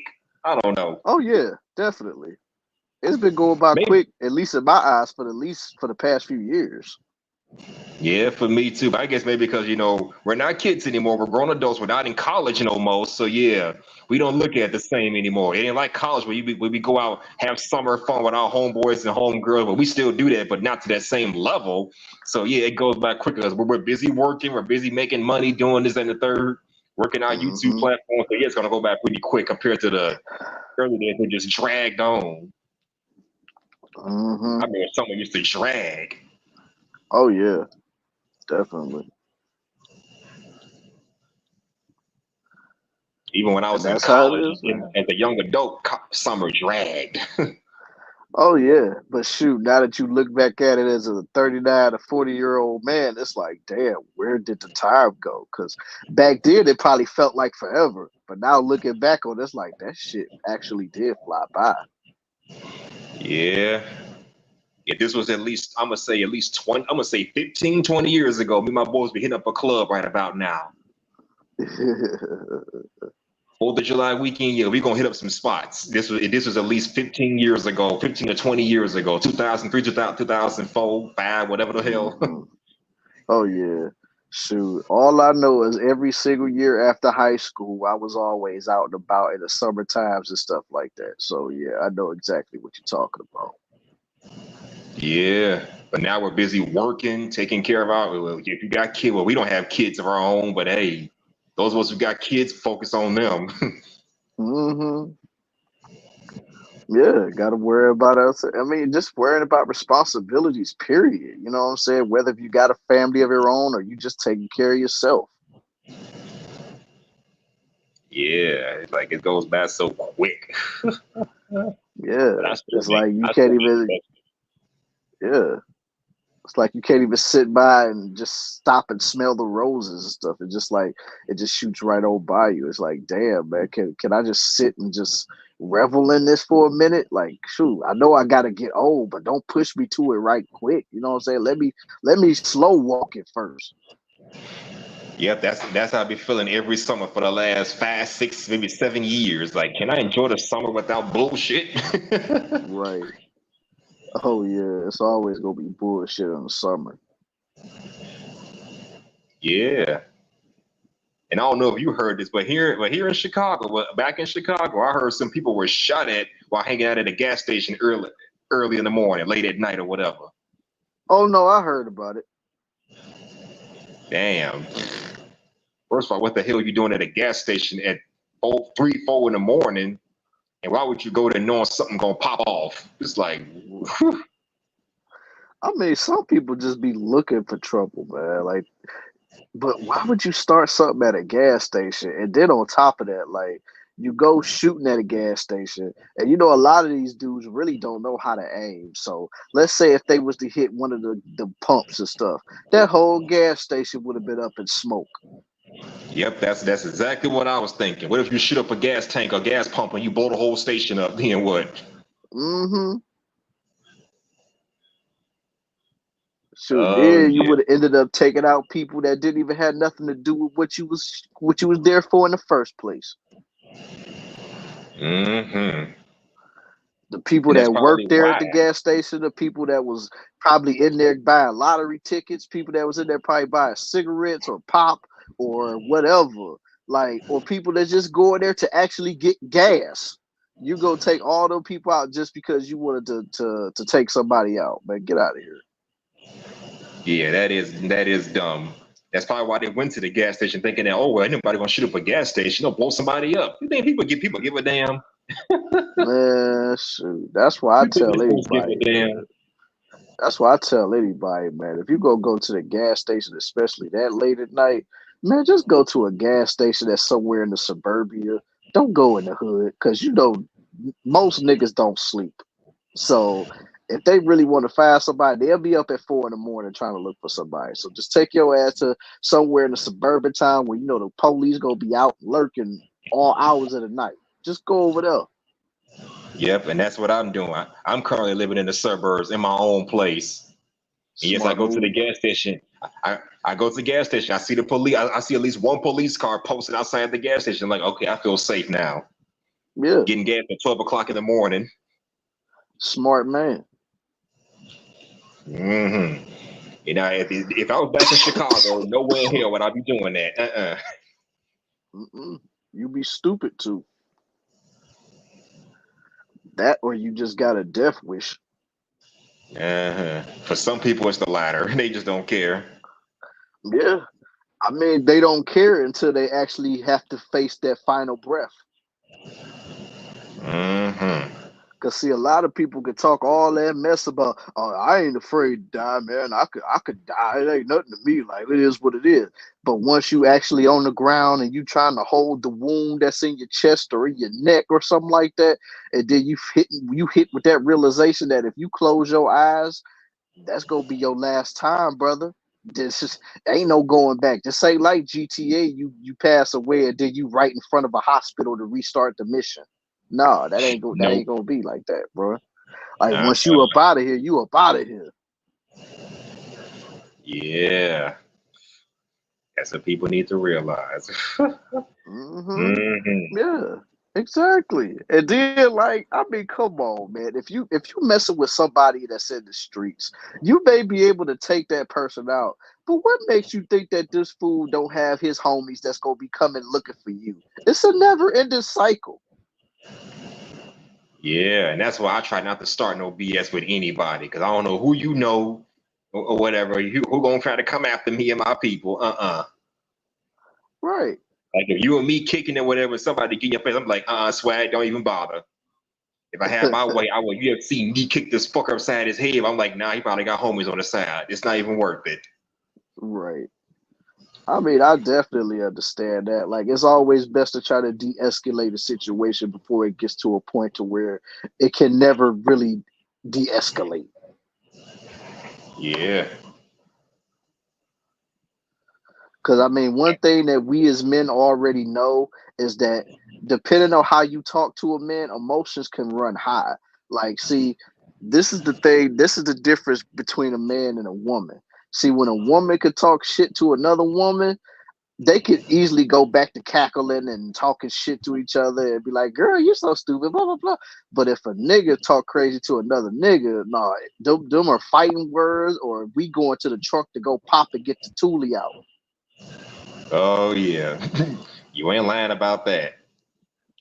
And plus, we don't forgive almost as easily as women do. Yeah, make me mad. It'll be like a month before I forgive your ass. Shoot, depending on what you did to me, if you piss me off bad enough, it'll be a few years. Damn. That's why I say depending on what you did. If it's something small, I might look past it for a few weeks, maybe a month to whatever. But if you do something that really just take me there, Yep, I understand wholeheartedly. So yeah, we're not as forgivable compared to women. hell no. And they talk all that Yeah, because I sisterhood mean, stuff. we just know that, you know, we know when it comes to that. You know, most of us men, we got egos. So if we go be messing around with something like that, we don't want nobody to be trying to test us, our manhood. No, we don't need that. And trust me, I fall into that temptation on a few occasions. I feel like I have to fight. I gotta prove myself. If I back out, I'm not just gonna do it because I've always thought that if you don't fight and stand up for yourself, they're just gonna keep on pushing. You can walk away today, tomorrow they back in your face, but knock this man out and watch him come back. See what he bother you again. That's the way I've always looked at that kind of stuff, you know, but everybody's different. Yeah. I mean, but that's how it used to be when we was coming up, man. Like if you didn't take care of the person that was always in your face, they would just go keep doing it. And then if you fought them at least one time, they'd just leave you alone or, you know, keep it moving. But nowadays, niggas don't fight no more. They ain't been fighting for the last 20 years. I mean, I know when I was coming up, we was fighting a lot. So it took a whole lot for somebody to have to get the toolie out. Nowadays, it don't even take much to do anything to get that out.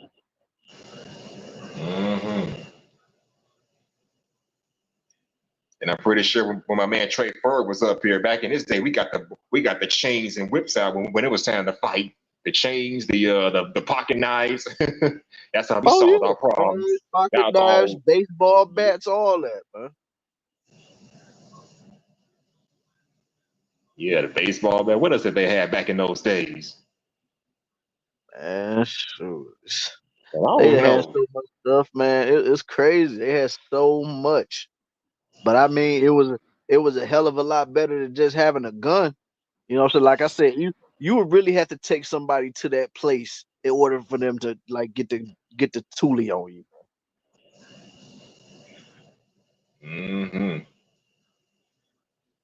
Like I said, you would really have to do something very, very, very disrespectful for them to be like, all right, man, I gotta take you out.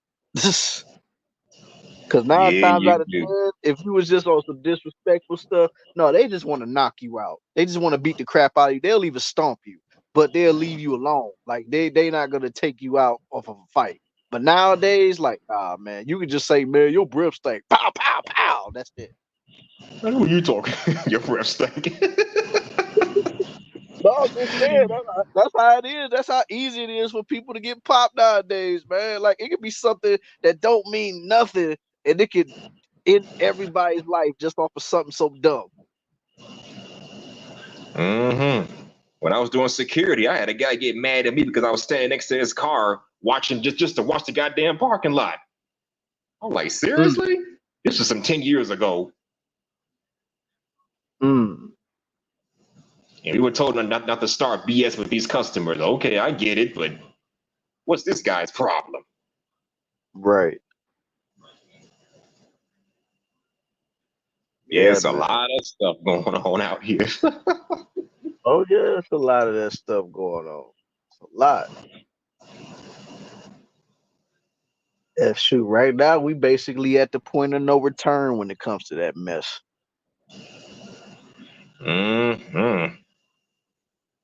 But yeah, that's just great. That's why all I can say is when you go out here, just watch your back. Don't do anything crazy. Leave people alone. Yeah. Don't start none, won't be none. I ain't heard that in a long time, but it's still relevant. Oh yeah, it's very relevant. Like that's what people need to be doing for real. Like just leave folks alone. Like if you don't want no issues, if you want to be able to go home and get yourself something nice to eat on, or take a nice hot shower, or wash your clothes, or maybe call a chick over to go do some things with her or whatever, like just leave people alone, man. Because once you do something like that, your life changes forever. Especially when you got something to lose. Exactly. Yeah, I just got me a new crib not too long ago, last week. So you know I got a little something to lose. Well,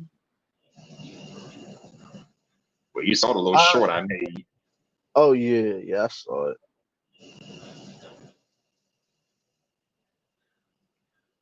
On the downside, the phone service up here is just blah. I'm on the second floor, so. Oh man. Don't get upset. Your phone signal starts acting like crap. Oh Lord, yeah, I would hate that. Yeah. And you on the first floor, it's all good, but on the second floor, up, Damn. That's wild. Oh yes, it is. Yes, it is. Yeah, I'm just glad you and your homegirl Melanie had a good time. Wish you could have came back for my birthday stream. I mean, who came by? I think Melanie came by, Leo came by, and then Misunderstood. Shout out to her. She came by too. Yeah, I seen when Leo and I seen when Melody was on, but like I said, I was in the airport. And by the time I heard y'all talking, I was about to get on the plane. So, I mean, and plus the flight was literally about an hour and a half. So by the time I got off the plane, I had to shoot right back to the house, get freshened up, and then I had to get ready to go to work. So yeah. Okay. Where was you coming from? I was coming from Jersey. Oh, okay. Oh, okay. You know, I just flew one of my mama's friends out to New Jersey. Her, her daughter, my mama's friend's daughter, out to New Jersey just a couple of days ago. Oh yeah. Come to find out, my airlines doesn't even go out to New Jersey. Now that I think about it, I never had a piece of luggage or a package that goes from New Jersey at my airlines. So I flew her to New York, well, LaGuardia, New York specifically. She's just gonna rent a car and go to Jersey from there.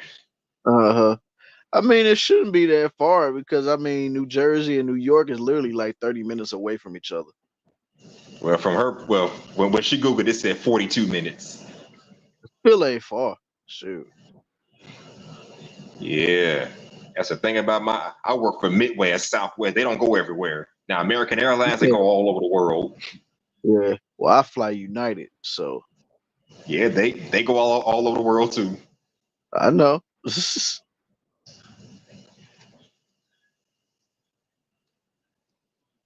Yeah, Yeah. I'm just glad y'all had a good time. Yeah, we did, yo. And then, like I said, and then of course that Sunday I was out with her peoples, and we was we was at a restaurant, had something to eat and stuff there, and we was in Pennsylvania when we was on Sunday though. Oh, cool. I bet. Yeah, I was kicking it with her peoples, man. Her mom, dad, sister, brother, nephew. Blue was there, of course. And then, like, we just all there. We just kicking it. Yeah. I'm just glad y'all had a good time and y'all stayed safe out there. Cause woo, boy, it's crazy. Oh yeah, yeah. Well, we made sure to stay together at all times. So yeah. Yeah, if I ever come out there, I'm gonna stay with y'all. Cause I don't know my way around Jersey. Oh shoot, Mel and Blue, they don't mind being a tour guide, so they'll make sure you straight. Okay. Just like how they made sure eventually I'll figure my way around, but shoot, I need at least one guide. Yeah. Even though it was kind of funny talking to Leo when I was down there, and all he kept saying was like, "Man, you might as well move down here, man. Everybody down here in New Jersey loves you up here, man." I'm like, "Hey, man, like He said the same thing on my birthday stream. Yeah. Yeah. Oh, yeah, he did. Oh man. Yeah, he said that on my birthday stream. Yeah. I was like, man, I don't know about all that, man, because I got a lot of things going on here, so I can't necessarily just think about up and moving to Jersey or whatever. Yeah. Hey, you should think of it as your home away from home. Well, that's what Melody always says.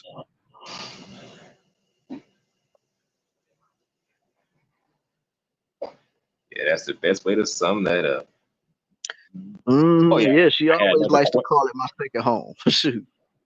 Yep. Hey, that sums it up.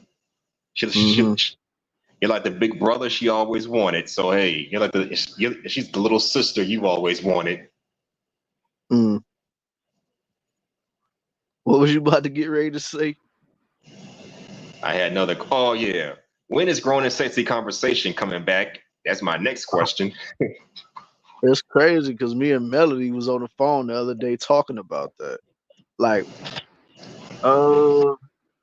truthfully speaking, like we do definitely want to bring it back. It's just a lot of our scheduling has a lot to do with why it hasn't come back yet. Because like Melody, she got a lot of things going on, on her side of things, and of course I got a lot of things going on my side. But yeah, me and her definitely been talking about when would be the best time to bring it back. And when we do decide to bring it back, we're gonna hit everybody up and let everybody know, hey, we want to come back and we want to talk about this or that or the third. Like I said, we ain't put it on hold, we ain't canceled it or nothing. It's just we've been so fucking busy. Yeah, I get it. I mean, I've been on my own show talking about things that have been going on as of lately. It's a lot to talk about. Y'all had one. It's definitely a lot to talk about. Yeah, y'all had one since what, the new year started, since 2024 started? Yeah, I don't think we had a Grown and Sexy Conversation this year. No, you didn't. Trust me, I would have remembered. Oh yeah, you definitely would have. Instead, y'all been doing little late night open panels, kind of like what I'm doing now. Yeah. And shoot, even that had to take a little back seat because, like I said, there was a lot of things going on and stuff like that. Like I said, it's a lot of things happening on my side of things, and it's a lot of things happening on her side of things. So we just haven't really had time to really put it all together yet. But once we get back into the swing of things, we'll shoot the notifications to everybody and let them know when is it gonna come. But we're gonna make sure that it's a day that everybody can be free for. Because I mean, I know everybody got their own lives to do and stuff like that. So we want to make sure that everybody's be able to do it. If you can't, it's cool, but we just want to make sure when we do start it back up that everybody that we reach out to is gonna be available for it. Yeah. Now the only downside is if y'all want yours truly to be on Grown and Sexy Conversation again, you got to do that stuff either on a Monday or a Tuesday night. Cause those are my only off days now, going to the new month. I'm sorry. Damn. Now, if y'all do Like, them, if y'all do them on a weekend, like a Friday or a Saturday, even a Sunday, you know the drill. I'll be on my usual whack-a-mole bullshit, and I can't cam up because I'll be at work. shoot, Saturday will probably be the only day we can do it for real. Cause like I said, I work during the week. Yeah. Now, And unless it's the only show like, go to like 12 o'clock in the morning or something, I might be able to cam up for a while, but I'll be on my I mean, whack-a-mole BS all throughout the stream. yeah. I mean, it depends on how long we keep the show going or whatever. But I mean, like I said, we'll talk about it. Like we got to get everything in order first. Hell yeah. But Y'all yeah, know like I how said, I be at work. even Leo asked about it. Shoot. See, inquiring minds want to know. So it's a good thing I brought it to your attention. Yeah, If you like still back there actually a listening. lot of people brought it up, man. So it's not like you're the only one. You're just like one of the recent ones. But yeah, a lot of people been asking me about it, like when is Corona Sexy Conversations coming back and stuff like that. I said, man, it ain't canceled. We didn't end it. It's just we just gotta find the time to do it. You know what I'm saying? Like it's not like we had the time like we had before. You know what I'm saying? A lot of things have happened.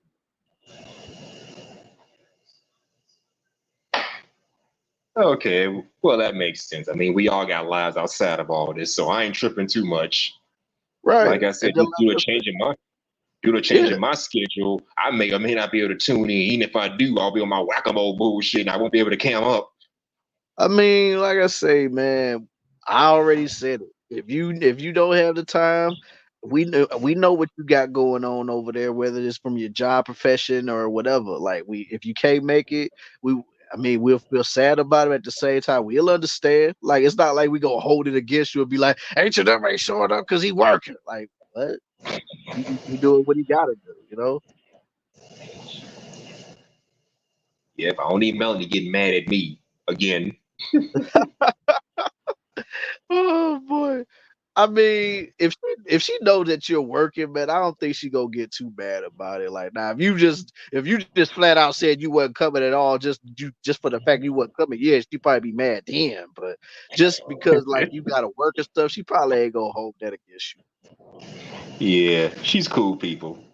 And she's fun to mess with. Yeah, she is.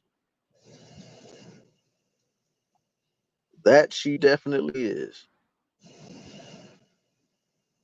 Yeah. I mean, you two are my inspirations for being a content creator. I can't let y'all down. Well, you know, if other people didn't inspire me, y'all forced me to kick into high gear. Hey man, I say it all the time. I definitely appreciate that because I never looked at myself as an inspiration to anybody. But the fact that you say that, like, that means a lot. Yep, it does. Who knows? You may inspire somebody else to become a content creator. I mean, you see my channel's inspired by y'all with the little memes, the emojis and stuff, the memes. Oh yeah. I got plenty of them. Oh yeah. Oh no. But even though I have been so busy doing stuff and shit like that, I still have been in the lab cooking up some stuff for whenever I start back doing shows. So it's not like I'm completely out of the loop. Yeah. It's like y'all disappeared and here I am picking up where y'all left off at, more or less. Oh yeah. I mean, but shoot, even Cynical be asking, like, man, when y'all gonna be coming back doing shows? I'm like, yo, man, like we gonna be back, don't worry about it. Like, but right now, you know, it's things that we doing, you know what I'm saying? Like I said, Melody, she's doing some stuff on her side. I'm doing stuff on my side, you know what I'm saying? I'm a lot more busier than I normally would be. So it's like, yo, I mean, I wish I could just sit down and do it, but even if I were, it's not like I could stay on for very long.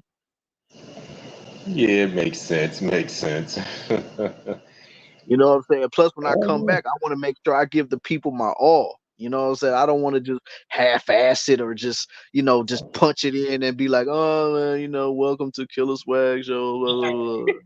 You know, I'm trying to make sure people tune in and be like, yo, I want to keep watching this guy for a long time, man. When he coming back out with a new show, let's go and get it.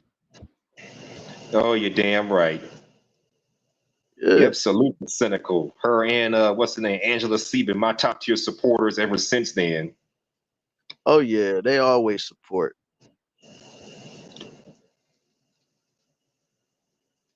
Yeah, they've been rocking Yeah. with me since then. Yep. Oh yeah, Cynical definitely has been rocking with a lot of us actually. Like shoot. He rocks with you, she rock with Melody, she rock with me, she rock with I mean she may rock with Chaos. I don't know. I don't go to his shows. But you know, I've been on his panel before. I was on his last show. yeah. She be in there Yeah. sometime. I'm pretty sure she do. But like I said, I don't go over there because I mean, I ain't got no problem with him, but he just not my cup of tea when it comes to content creator. Yeah, to each his own. Yeah, like I said, I don't hate on the guy. You know what I'm saying? I mean, I wish him the best. Hope he has much success. It's just he's just not my type of guy. You know what I'm saying? Like I don't, like I said, I ain't gonna tell nobody to not subscribe to him. But it's just like, hey, you know, he is who he is. Hey, it's all good. I mean, we all got our personal opinions on certain content creators. What's good for Oh you ain't yeah, good for everybody. right. That's why I tell anybody for real. Like, you know what I'm saying? Just cater to the audience that you already have because you already got to have the mindset that, you know, not everybody's going to like you. So for the people that rock with you, just continue to do right by them. Don't worry about everybody else because when everybody sees that you're being your true, authentic self, the audience will come. It may take a long time, but your real people, they gonna come, man. But that's why I tell anybody, man, people need to stop trying to worry about trying to get instant viewership or get instant subscribers just off of drama. Because sooner or later, you're gonna have to keep doing that, and you're gonna get tired of doing that. Exactly. And you know what? When I first started doing live panel, I kind of felt the same way. I'm like, why am I not getting a high viewer count, or why are my subscriptions going up immediately? But then I realized, hey, I'm new at this. It's going to take some time. Just keep putting out good content. Like you said, the audience will eventually come to you.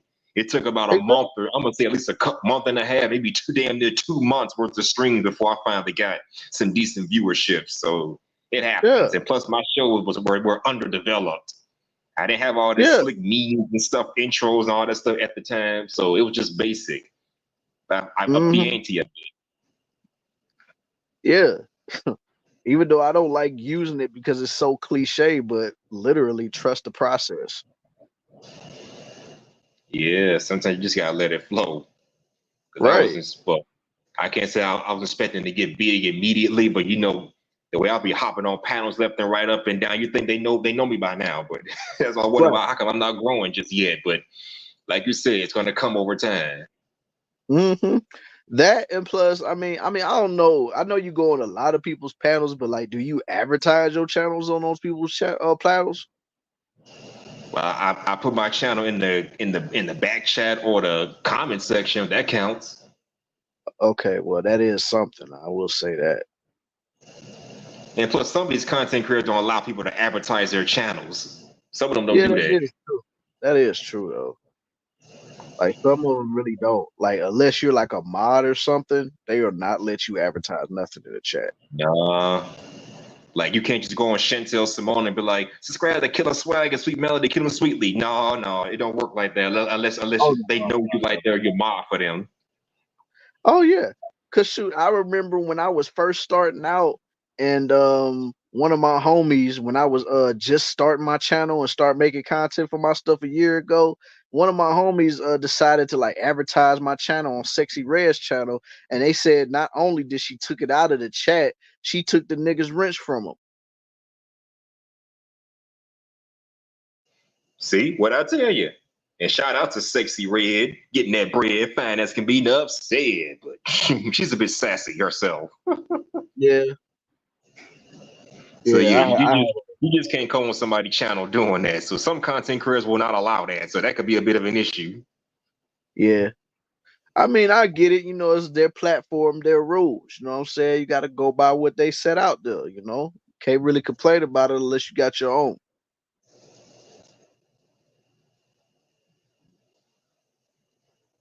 But yeah, that's why I don't really be advertising a lot of channels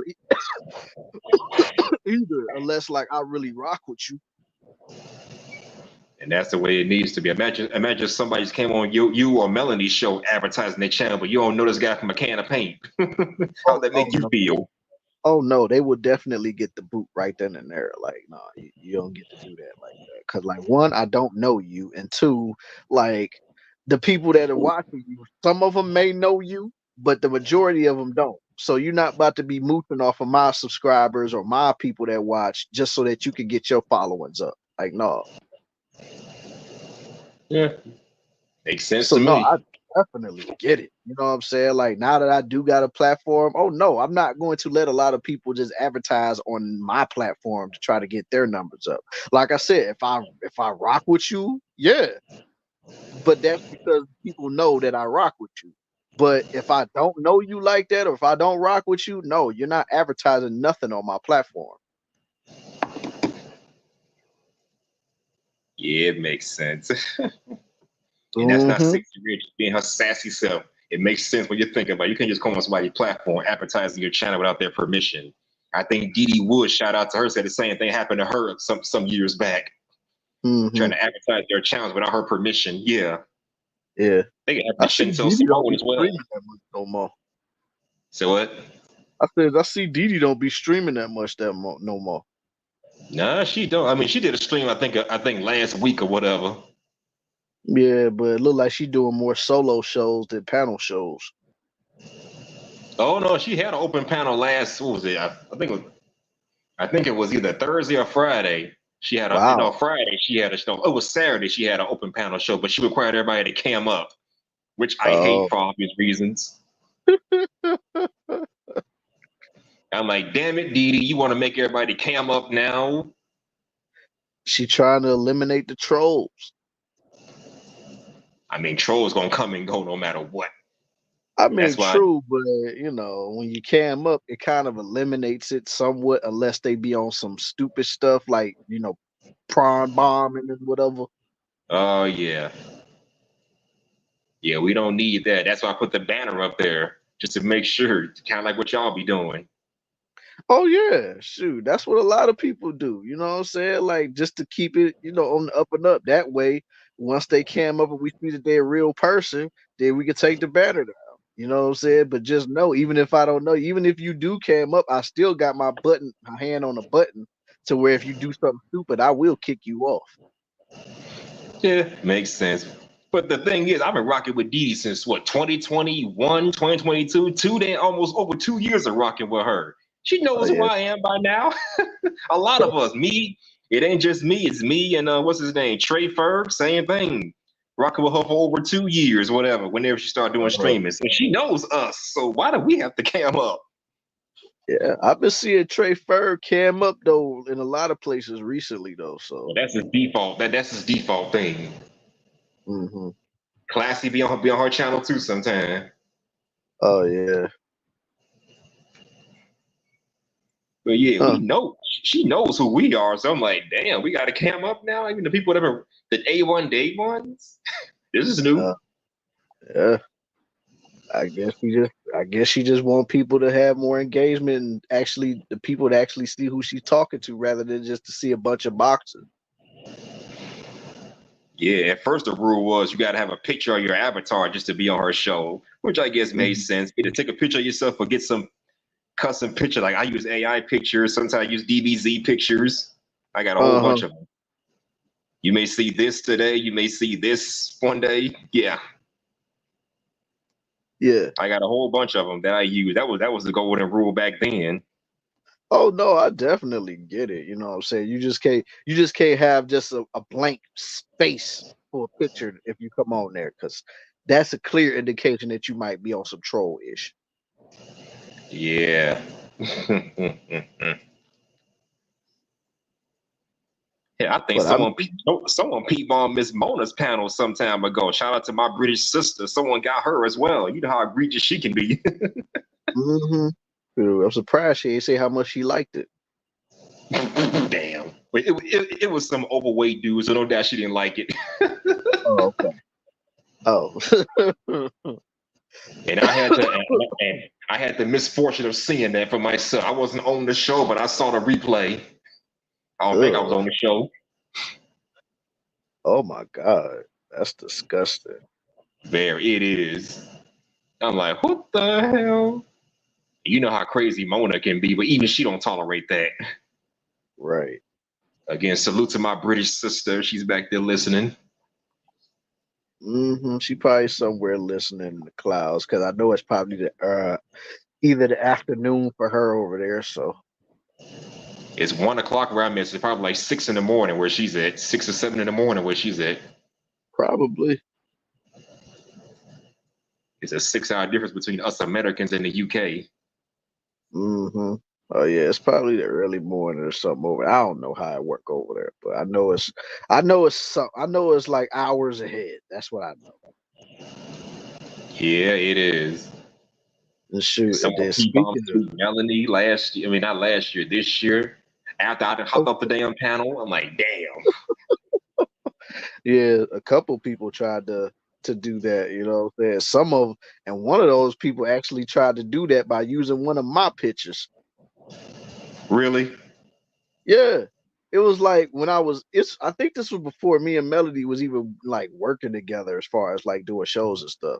This was when I like first started coming on her panels or something. And then she thought it was me. But the thing was, they was using the picture that I used for my YouTube channel at the time. They didn't use like the picture that I used for my StreamYards and stuff. But it had my name and everything, so she thought it was me. But then once, she kept saying it was me, and then in the chat, I was like, "Hold up, that ain't me." And then right around when she saw that, that's when the flashing. Oh my God. Oh my God, man. Oh man. Was it that day when I hopped off? After I hopped off, or was it just another time? Oh, this is before y'all started working together. Okay. Yeah. Yeah, it probably was another time. Cause I know like after that she fired up another stream, and then that one I actually did come up on the panel for it. Got some nasty perverts up in here. Yeah. And I'm like, man, y'all. I think somebody did the same thing in the Game Changer. Shout out to him. My tech brother Game Changer brought his picture and did some stuff with it. That little checker piece. Oh yeah, somebody definitely did that. Use Game Changer thing to get Melody like that. That's probably why I change my avatar pictures every other stream. Yeah, but see, like the thing with me though is like I could use this picture or another pic or whatever because you can't get this pic anywhere. Like unless you get it off of my stuff. Like other than that, like you can't get this pic from anywhere. So if you see this type of picture or any other picture that's not like my YouTube page or whatever, then you should already know like, yeah, that's actually him. Yeah. And that's the thing about using these old Google search images as your avatar. Anybody can look it up and use it. Exactly. So that's why I use these little anime pictures. Sometimes you may see, I don't know, something like this, which I custom made for myself. I use Snapchat to make this myself, so you can't get that anywhere. I use a Snapchat filter from last year to make that picture. Oh, wow. That's probably why I slowed down using the more anime pictures as my avatars.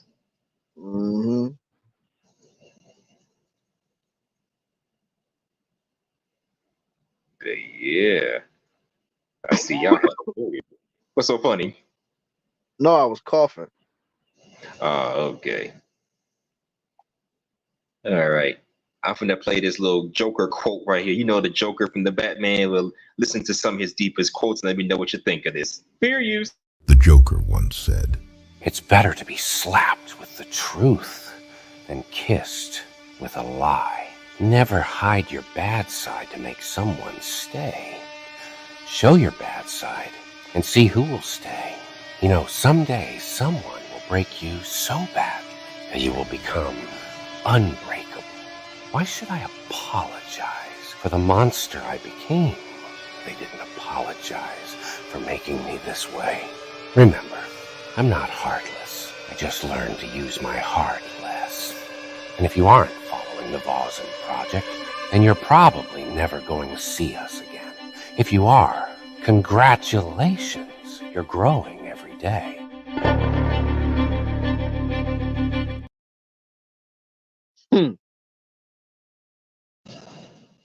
Thoughts, comments? Sound deep to me. Well, I can't disagree with a lot of what was said in that post, man. Like it's really weird now that I think about it. It's like this is going to sound very strange, but I relate more to the villains now than I've ever done in my entire life. Mm-hmm. You know what's funny? I was told that as kids, we always love the superheroes and understand them better. But as we get older, we start understanding the villains and their backstories a lot more. We can relate to them more. Mm-hmm. I never thought about that up until more recent years. Yeah, I mean it's true when you think about it, because like I said, because they didn't just was born to be evil. They wasn't born to try to destroy the world. They was created that way by society. Yeah. And that was pretty deep right there. You said show your bad side to see who actually stays. Wow. Yeah. In other words, show people that I don't fuck around attitude and see who sticks around with you. Exactly. And I absolutely right. I've been living like that my whole life though. So that's nothing new for me. And plus, just like the saying goes, like I'm not heartless. I just use my heart less. Like I rock with that man too.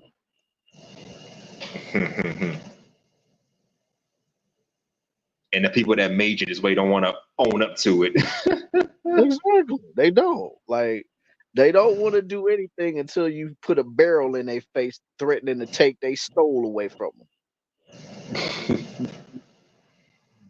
Wow. Yeah, I just started listening to them Joker quotes maybe sometime last year. I'm like, damn, this is some deep stuff.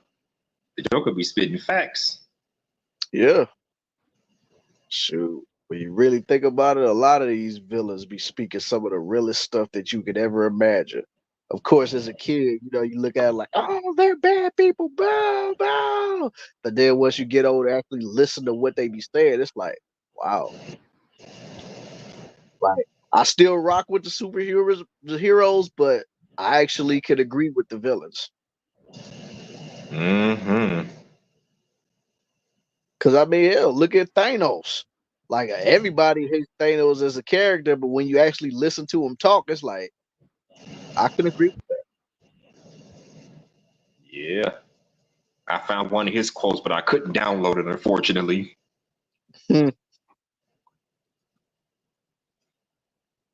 Yeah, they be saying some deep. Okay, here's another one by the Joker. Let me know what you think.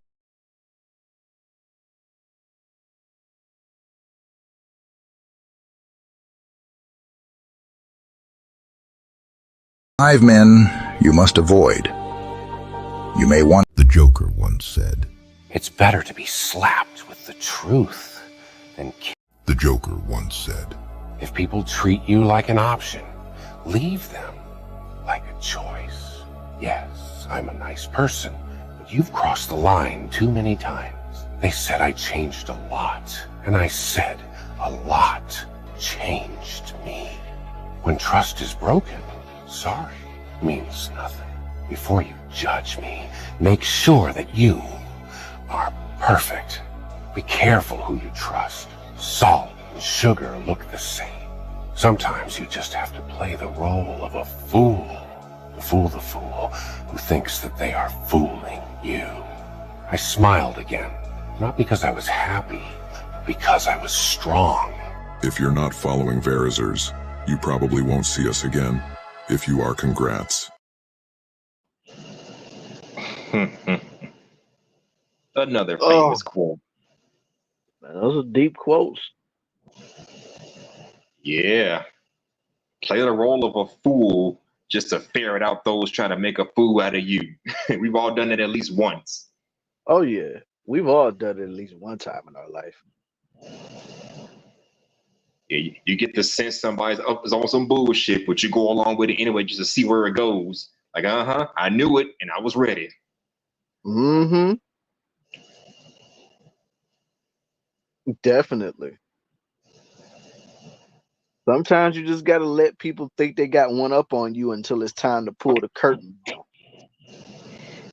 Oh yeah.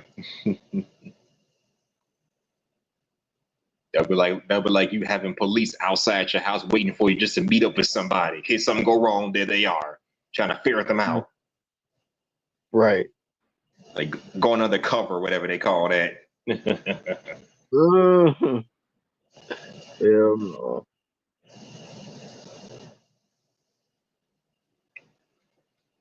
I feel that though, man. But like those are real quotes right there, man. And I mean, it's too bad not a lot of people think like that, but you know, it is what it is.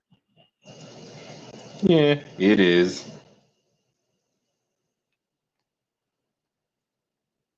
Okay, well, I'm at the 3-hour 47 marker.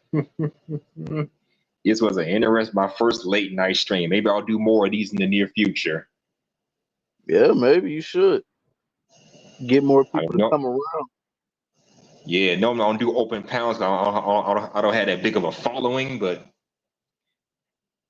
maybe this will help. I did my first open panel was the birthday stream. I tried last year with that Halloween stream. That didn't work so well, but maybe it'll work well this year.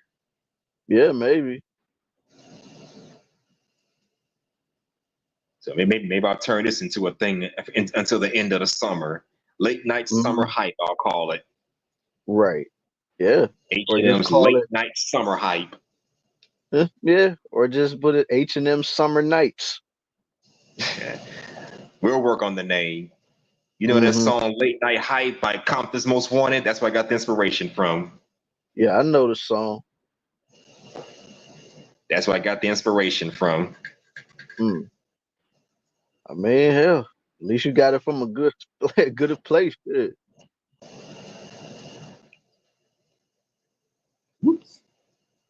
Yeah. Well, I'm gonna shut this stream down. You got any final thoughts, my guy, before I wrap this up? All right, man. My final thoughts is, man, good show tonight. Shout out to everybody that came on the panel tonight. Shout out to everybody that was in the chat doing what they do. And anybody that's watching this on the replay, make sure you hit that like button. Make sure you subscribe to the channel.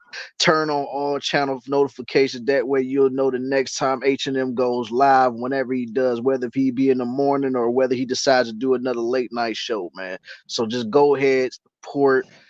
Share it out whenever you feel like it, or share it when I tell you to do it. Share, share, share. That's all I got to say. And I'm out, and I'm going to let you close the show out, man.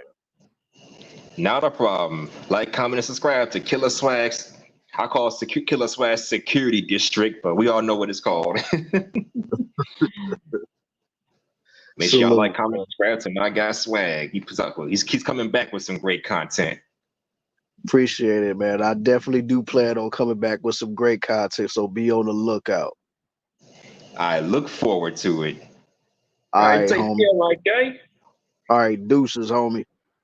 Deuces. All right, salute to Killer Swag. Salute to Killer Swag. Get that bag. Don't be caring about them price tags. Also, salute to Leo coming in at ground zero. I'm the villain, but he's the hero. And salute to my homeboy Zero. Let's see who else came up here. Yes, salute to, god damn, where is it? Salute to you, Centicole, unpredictable, always at your Pentacole. And salute to Trey Ferd. Make sure you come back with some more words of wisdom for us. I know she's up here somewhere. Where is she? Yes, my other top tier supporter. Oh, wait, hold on. And of course, salute to Mela. I had a lot to tell her. That's why I'm her #1 fella. And salute to Chocolate Earth Foundation, my special guest for this show. Hope that interview with Trey Ferd goes well for you. Salute to Big Daddy for stopping by. And last but not least, salute to Angela C. How you be, your Discourse top tier MVP. All right, before I close out, let's hear words of wisdom from the Prince of all Saiyans, the one known as Vegeta.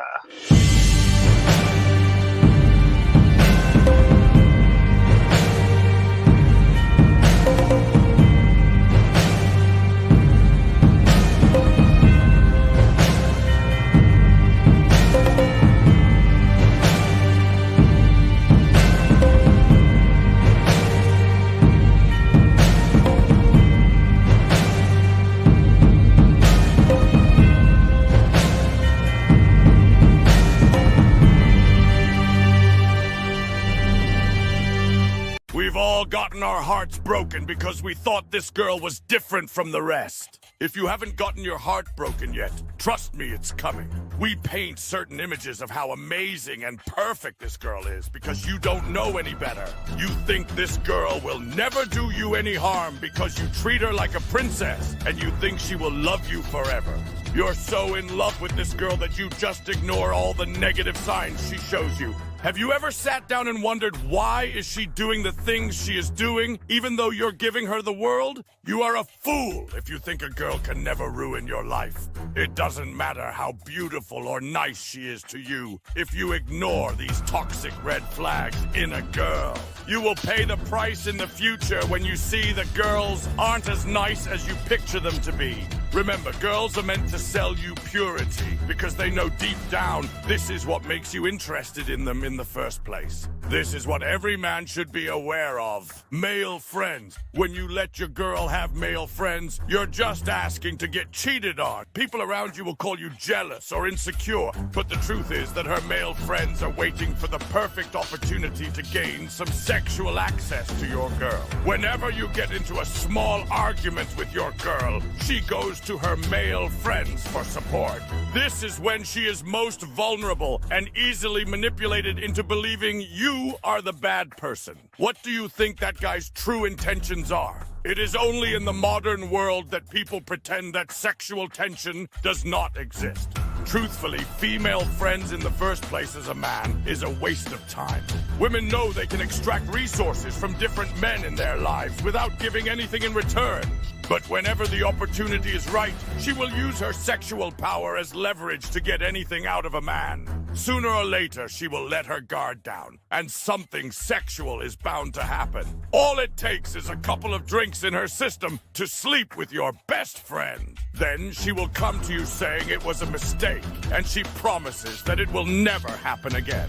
Do not let society fool you into believing that men and women are the same. If she does not listen to you and refuses to cut off her male friends for you, get rid of her. Save yourself the trouble of having to have a conversation that could have been prevented if you had just set your standards in the first place. Promiscuous past. Listen, if you know this girl used to be a stripper or had an OnlyFans selling videos of herself getting plowed by multiple men, why would you even consider this girl to be your potential girlfriend? The internet is here to stay forever, and she now has a digital footprint across social media. The worst thing that can happen to you as a man is being sent endless videos of your girlfriend having sex with different men. If she ever tells you a real man doesn't care about my past, this is when a warning sign should be going off in your head, because now you know she is hiding something. A girl's past absolutely matters. In the same way, she has the right to want a man with a future. We are completely different,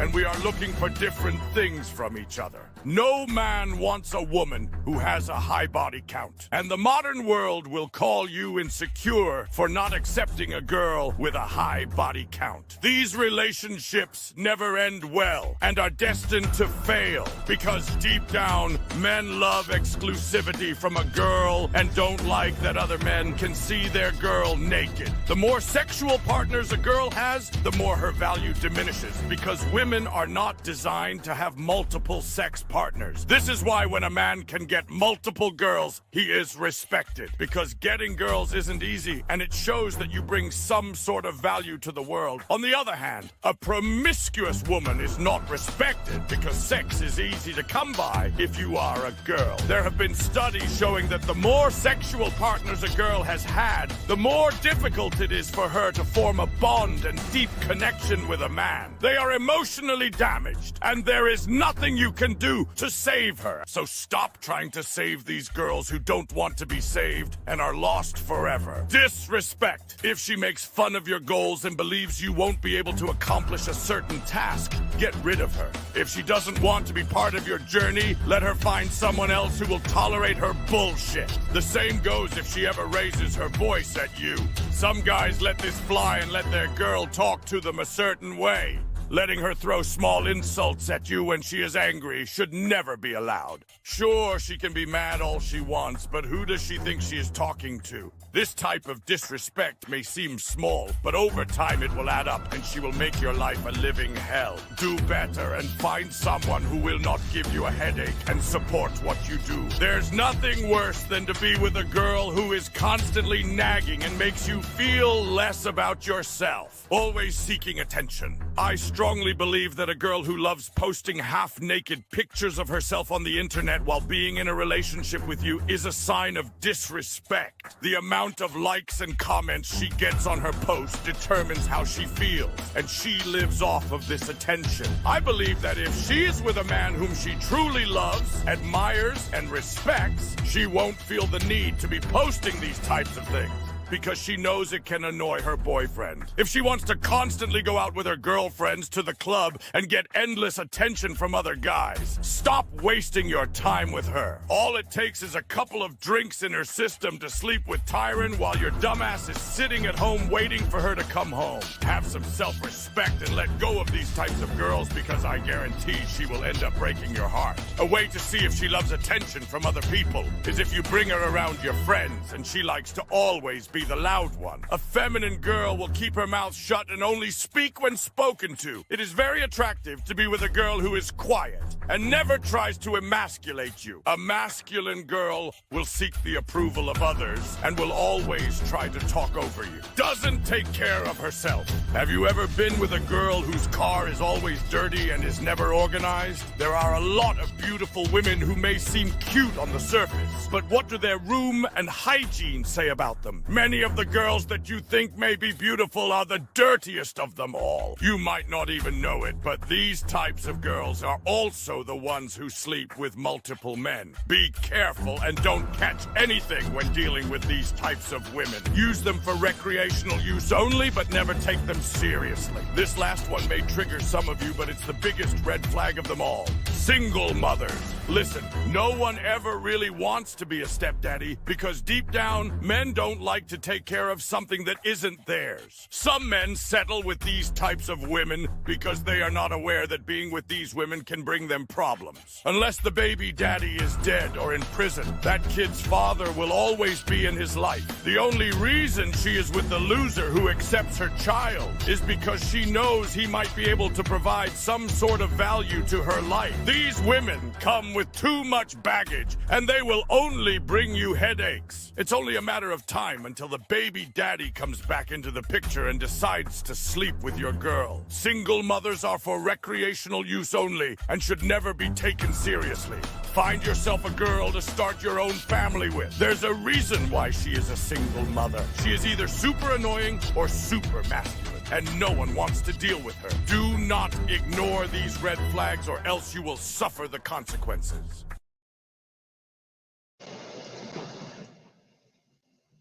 Enough said. Thank you, Prince Vegeta. Yeah. Thank you, Prince of all Saiyans.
All right, this wraps up to everybody. This wraps up my show for tonight. And since this show was a success, I might consider doing more of these in the immediate future. And I know I apparently failed to put this in the comment, but make sure you like, comment, and subscribe. Hit me up on my Cash App. And of course, and there's the information to my Instagram, if you would be so kind. Make sure you look me up on Instagram. Feel free to do so. But anyways, y'all, I'm going to shut this stream down. Thank everybody for coming in. This is your boy, Hustler and Muscular, also known as the H to the N to the M, dropping some gems, stomping harder than a pair of Timbs. And you know what I do, giving you the truth, straight out the booth, hitting home runs like Babe Ruth.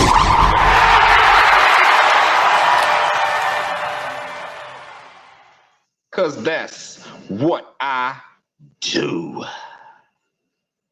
I'm out of here, y'all. Deuces!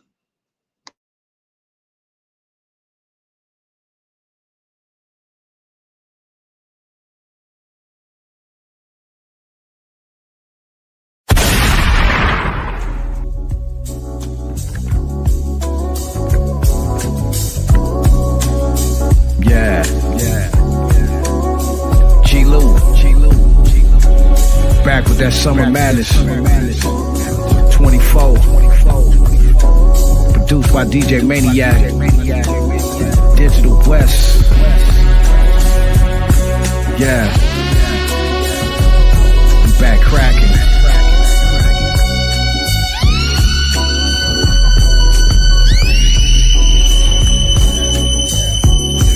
Yeah. I like to welcome everybody to the G-Lou Show. Summer Madness, blasting 2024. Back to give you something you can ride and sip to. Light a fat spliff, hit a switch and dip to.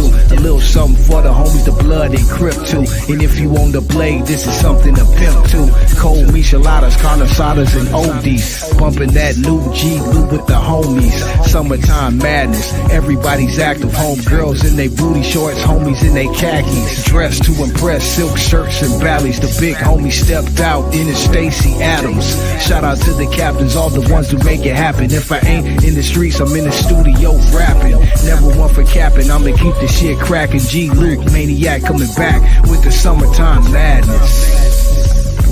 Yeah. Summer Madness. G-Lou. DJ Maniac. And I feel like sometimes I cry, 'cause I feel so good to be alive. And there's not a doubt inside my mind that you're still here, right here by my side. Once upon a rhyme, I had a girl was so divine. She rocked my world and stole my mind. I guess it's true that love is blind, 'cause in my eyes I couldn't find in a moment or the time that her love would soon decline. No more trust, no more trying. Always argue with it, fight it, and lying and more divided. I'm yelling, I get excited. She yelling, we never quiet. Always ending in a riot, despite that we never tried to listen to the other person's part of the fucking side. It was all just a facade, no logic ever applied. The object of her desire was something I could admire. True, she blew my Oscar Mayer in a way that made me tired. Erupted like a volcano, got me blowing out this fire. How the fuck am I gonna say no? She exposing all her privates. Her body was built and stable, and the engine had low miles. Yeah, it looked clean from the beginning. That's why I had to buy it. But little did I know that her addition was a minus. How many countless times we tried this? I'm shouting, trying to write this, recounting all of the mountains of tantrums that you provided. And we still both undecided which one is being the problem. Yet we both need an apology, but it's eating us inside. See, it's greediness and pride in a meeting of the minds. Got you feeling for a high. Fuck a needle, grab the pipe, dabbing light, lavish nights. For the vibe, grab the mic and reflect them low times when I go and take flight. When I got back from showtime, it was love at same sight. We forget those old times and go and make nice. Girl, I miss them home fries, steak and white rice. Asian fried, Cajun fried, changing my life. Yeah, real facts though, it's really changed my life, son.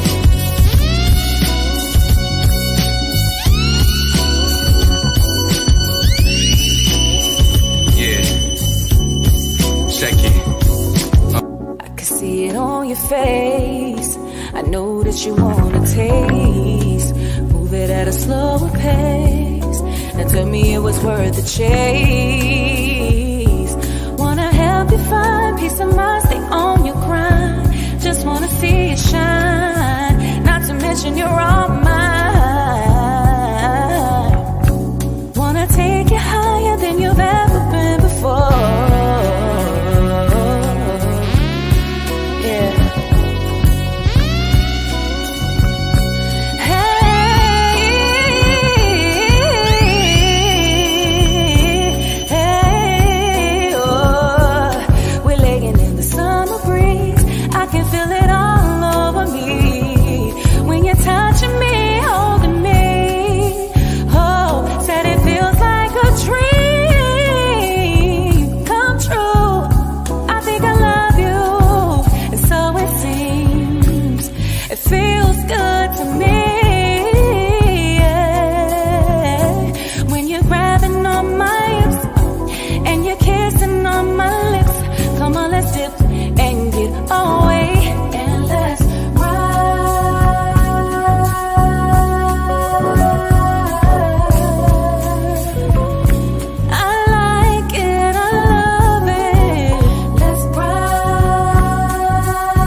Changing, strangers getting stranger. Generations face switching aside. Yeah. Try to make my way through pain and anger. Then I look into my baby's eyes, and I feel like sometimes I cry, 'cause I feel so good to be alive. When I fall in line with my divine, I can see inside the sun shines more. Yeah, I'll take some break with my sunshine. Now let me tell you to get down, I think you better sit down. She kept telling me how come though the outcome was a big frown. She trying to change the album like she don't like how the shit sound. To keep it 100, she could see me running like Chris Brown. I interrupted the big corruption for missing something. Forgot a damn name, shit, knew I was missing something. Was at a dinner function when it came for introductions. Didn't know what to say, so I just called her my little munchkin. She started huffing, puffing, turning all buff and tuffing. She started bunching, shoving, creating a bunch of ruckus. I grabbed the lunch and chucked it. She threw a punch, I ducked it. Guess you could say she couldn't fade hair if she cut it. But no, she didn't make the cut, didn't fade me up, didn't change it up. Try to go searching for a different flavor, what? Not a replacement. I'll be in Eric Foreman's basement in the circle, doopy chasing purple clouds, fumigation.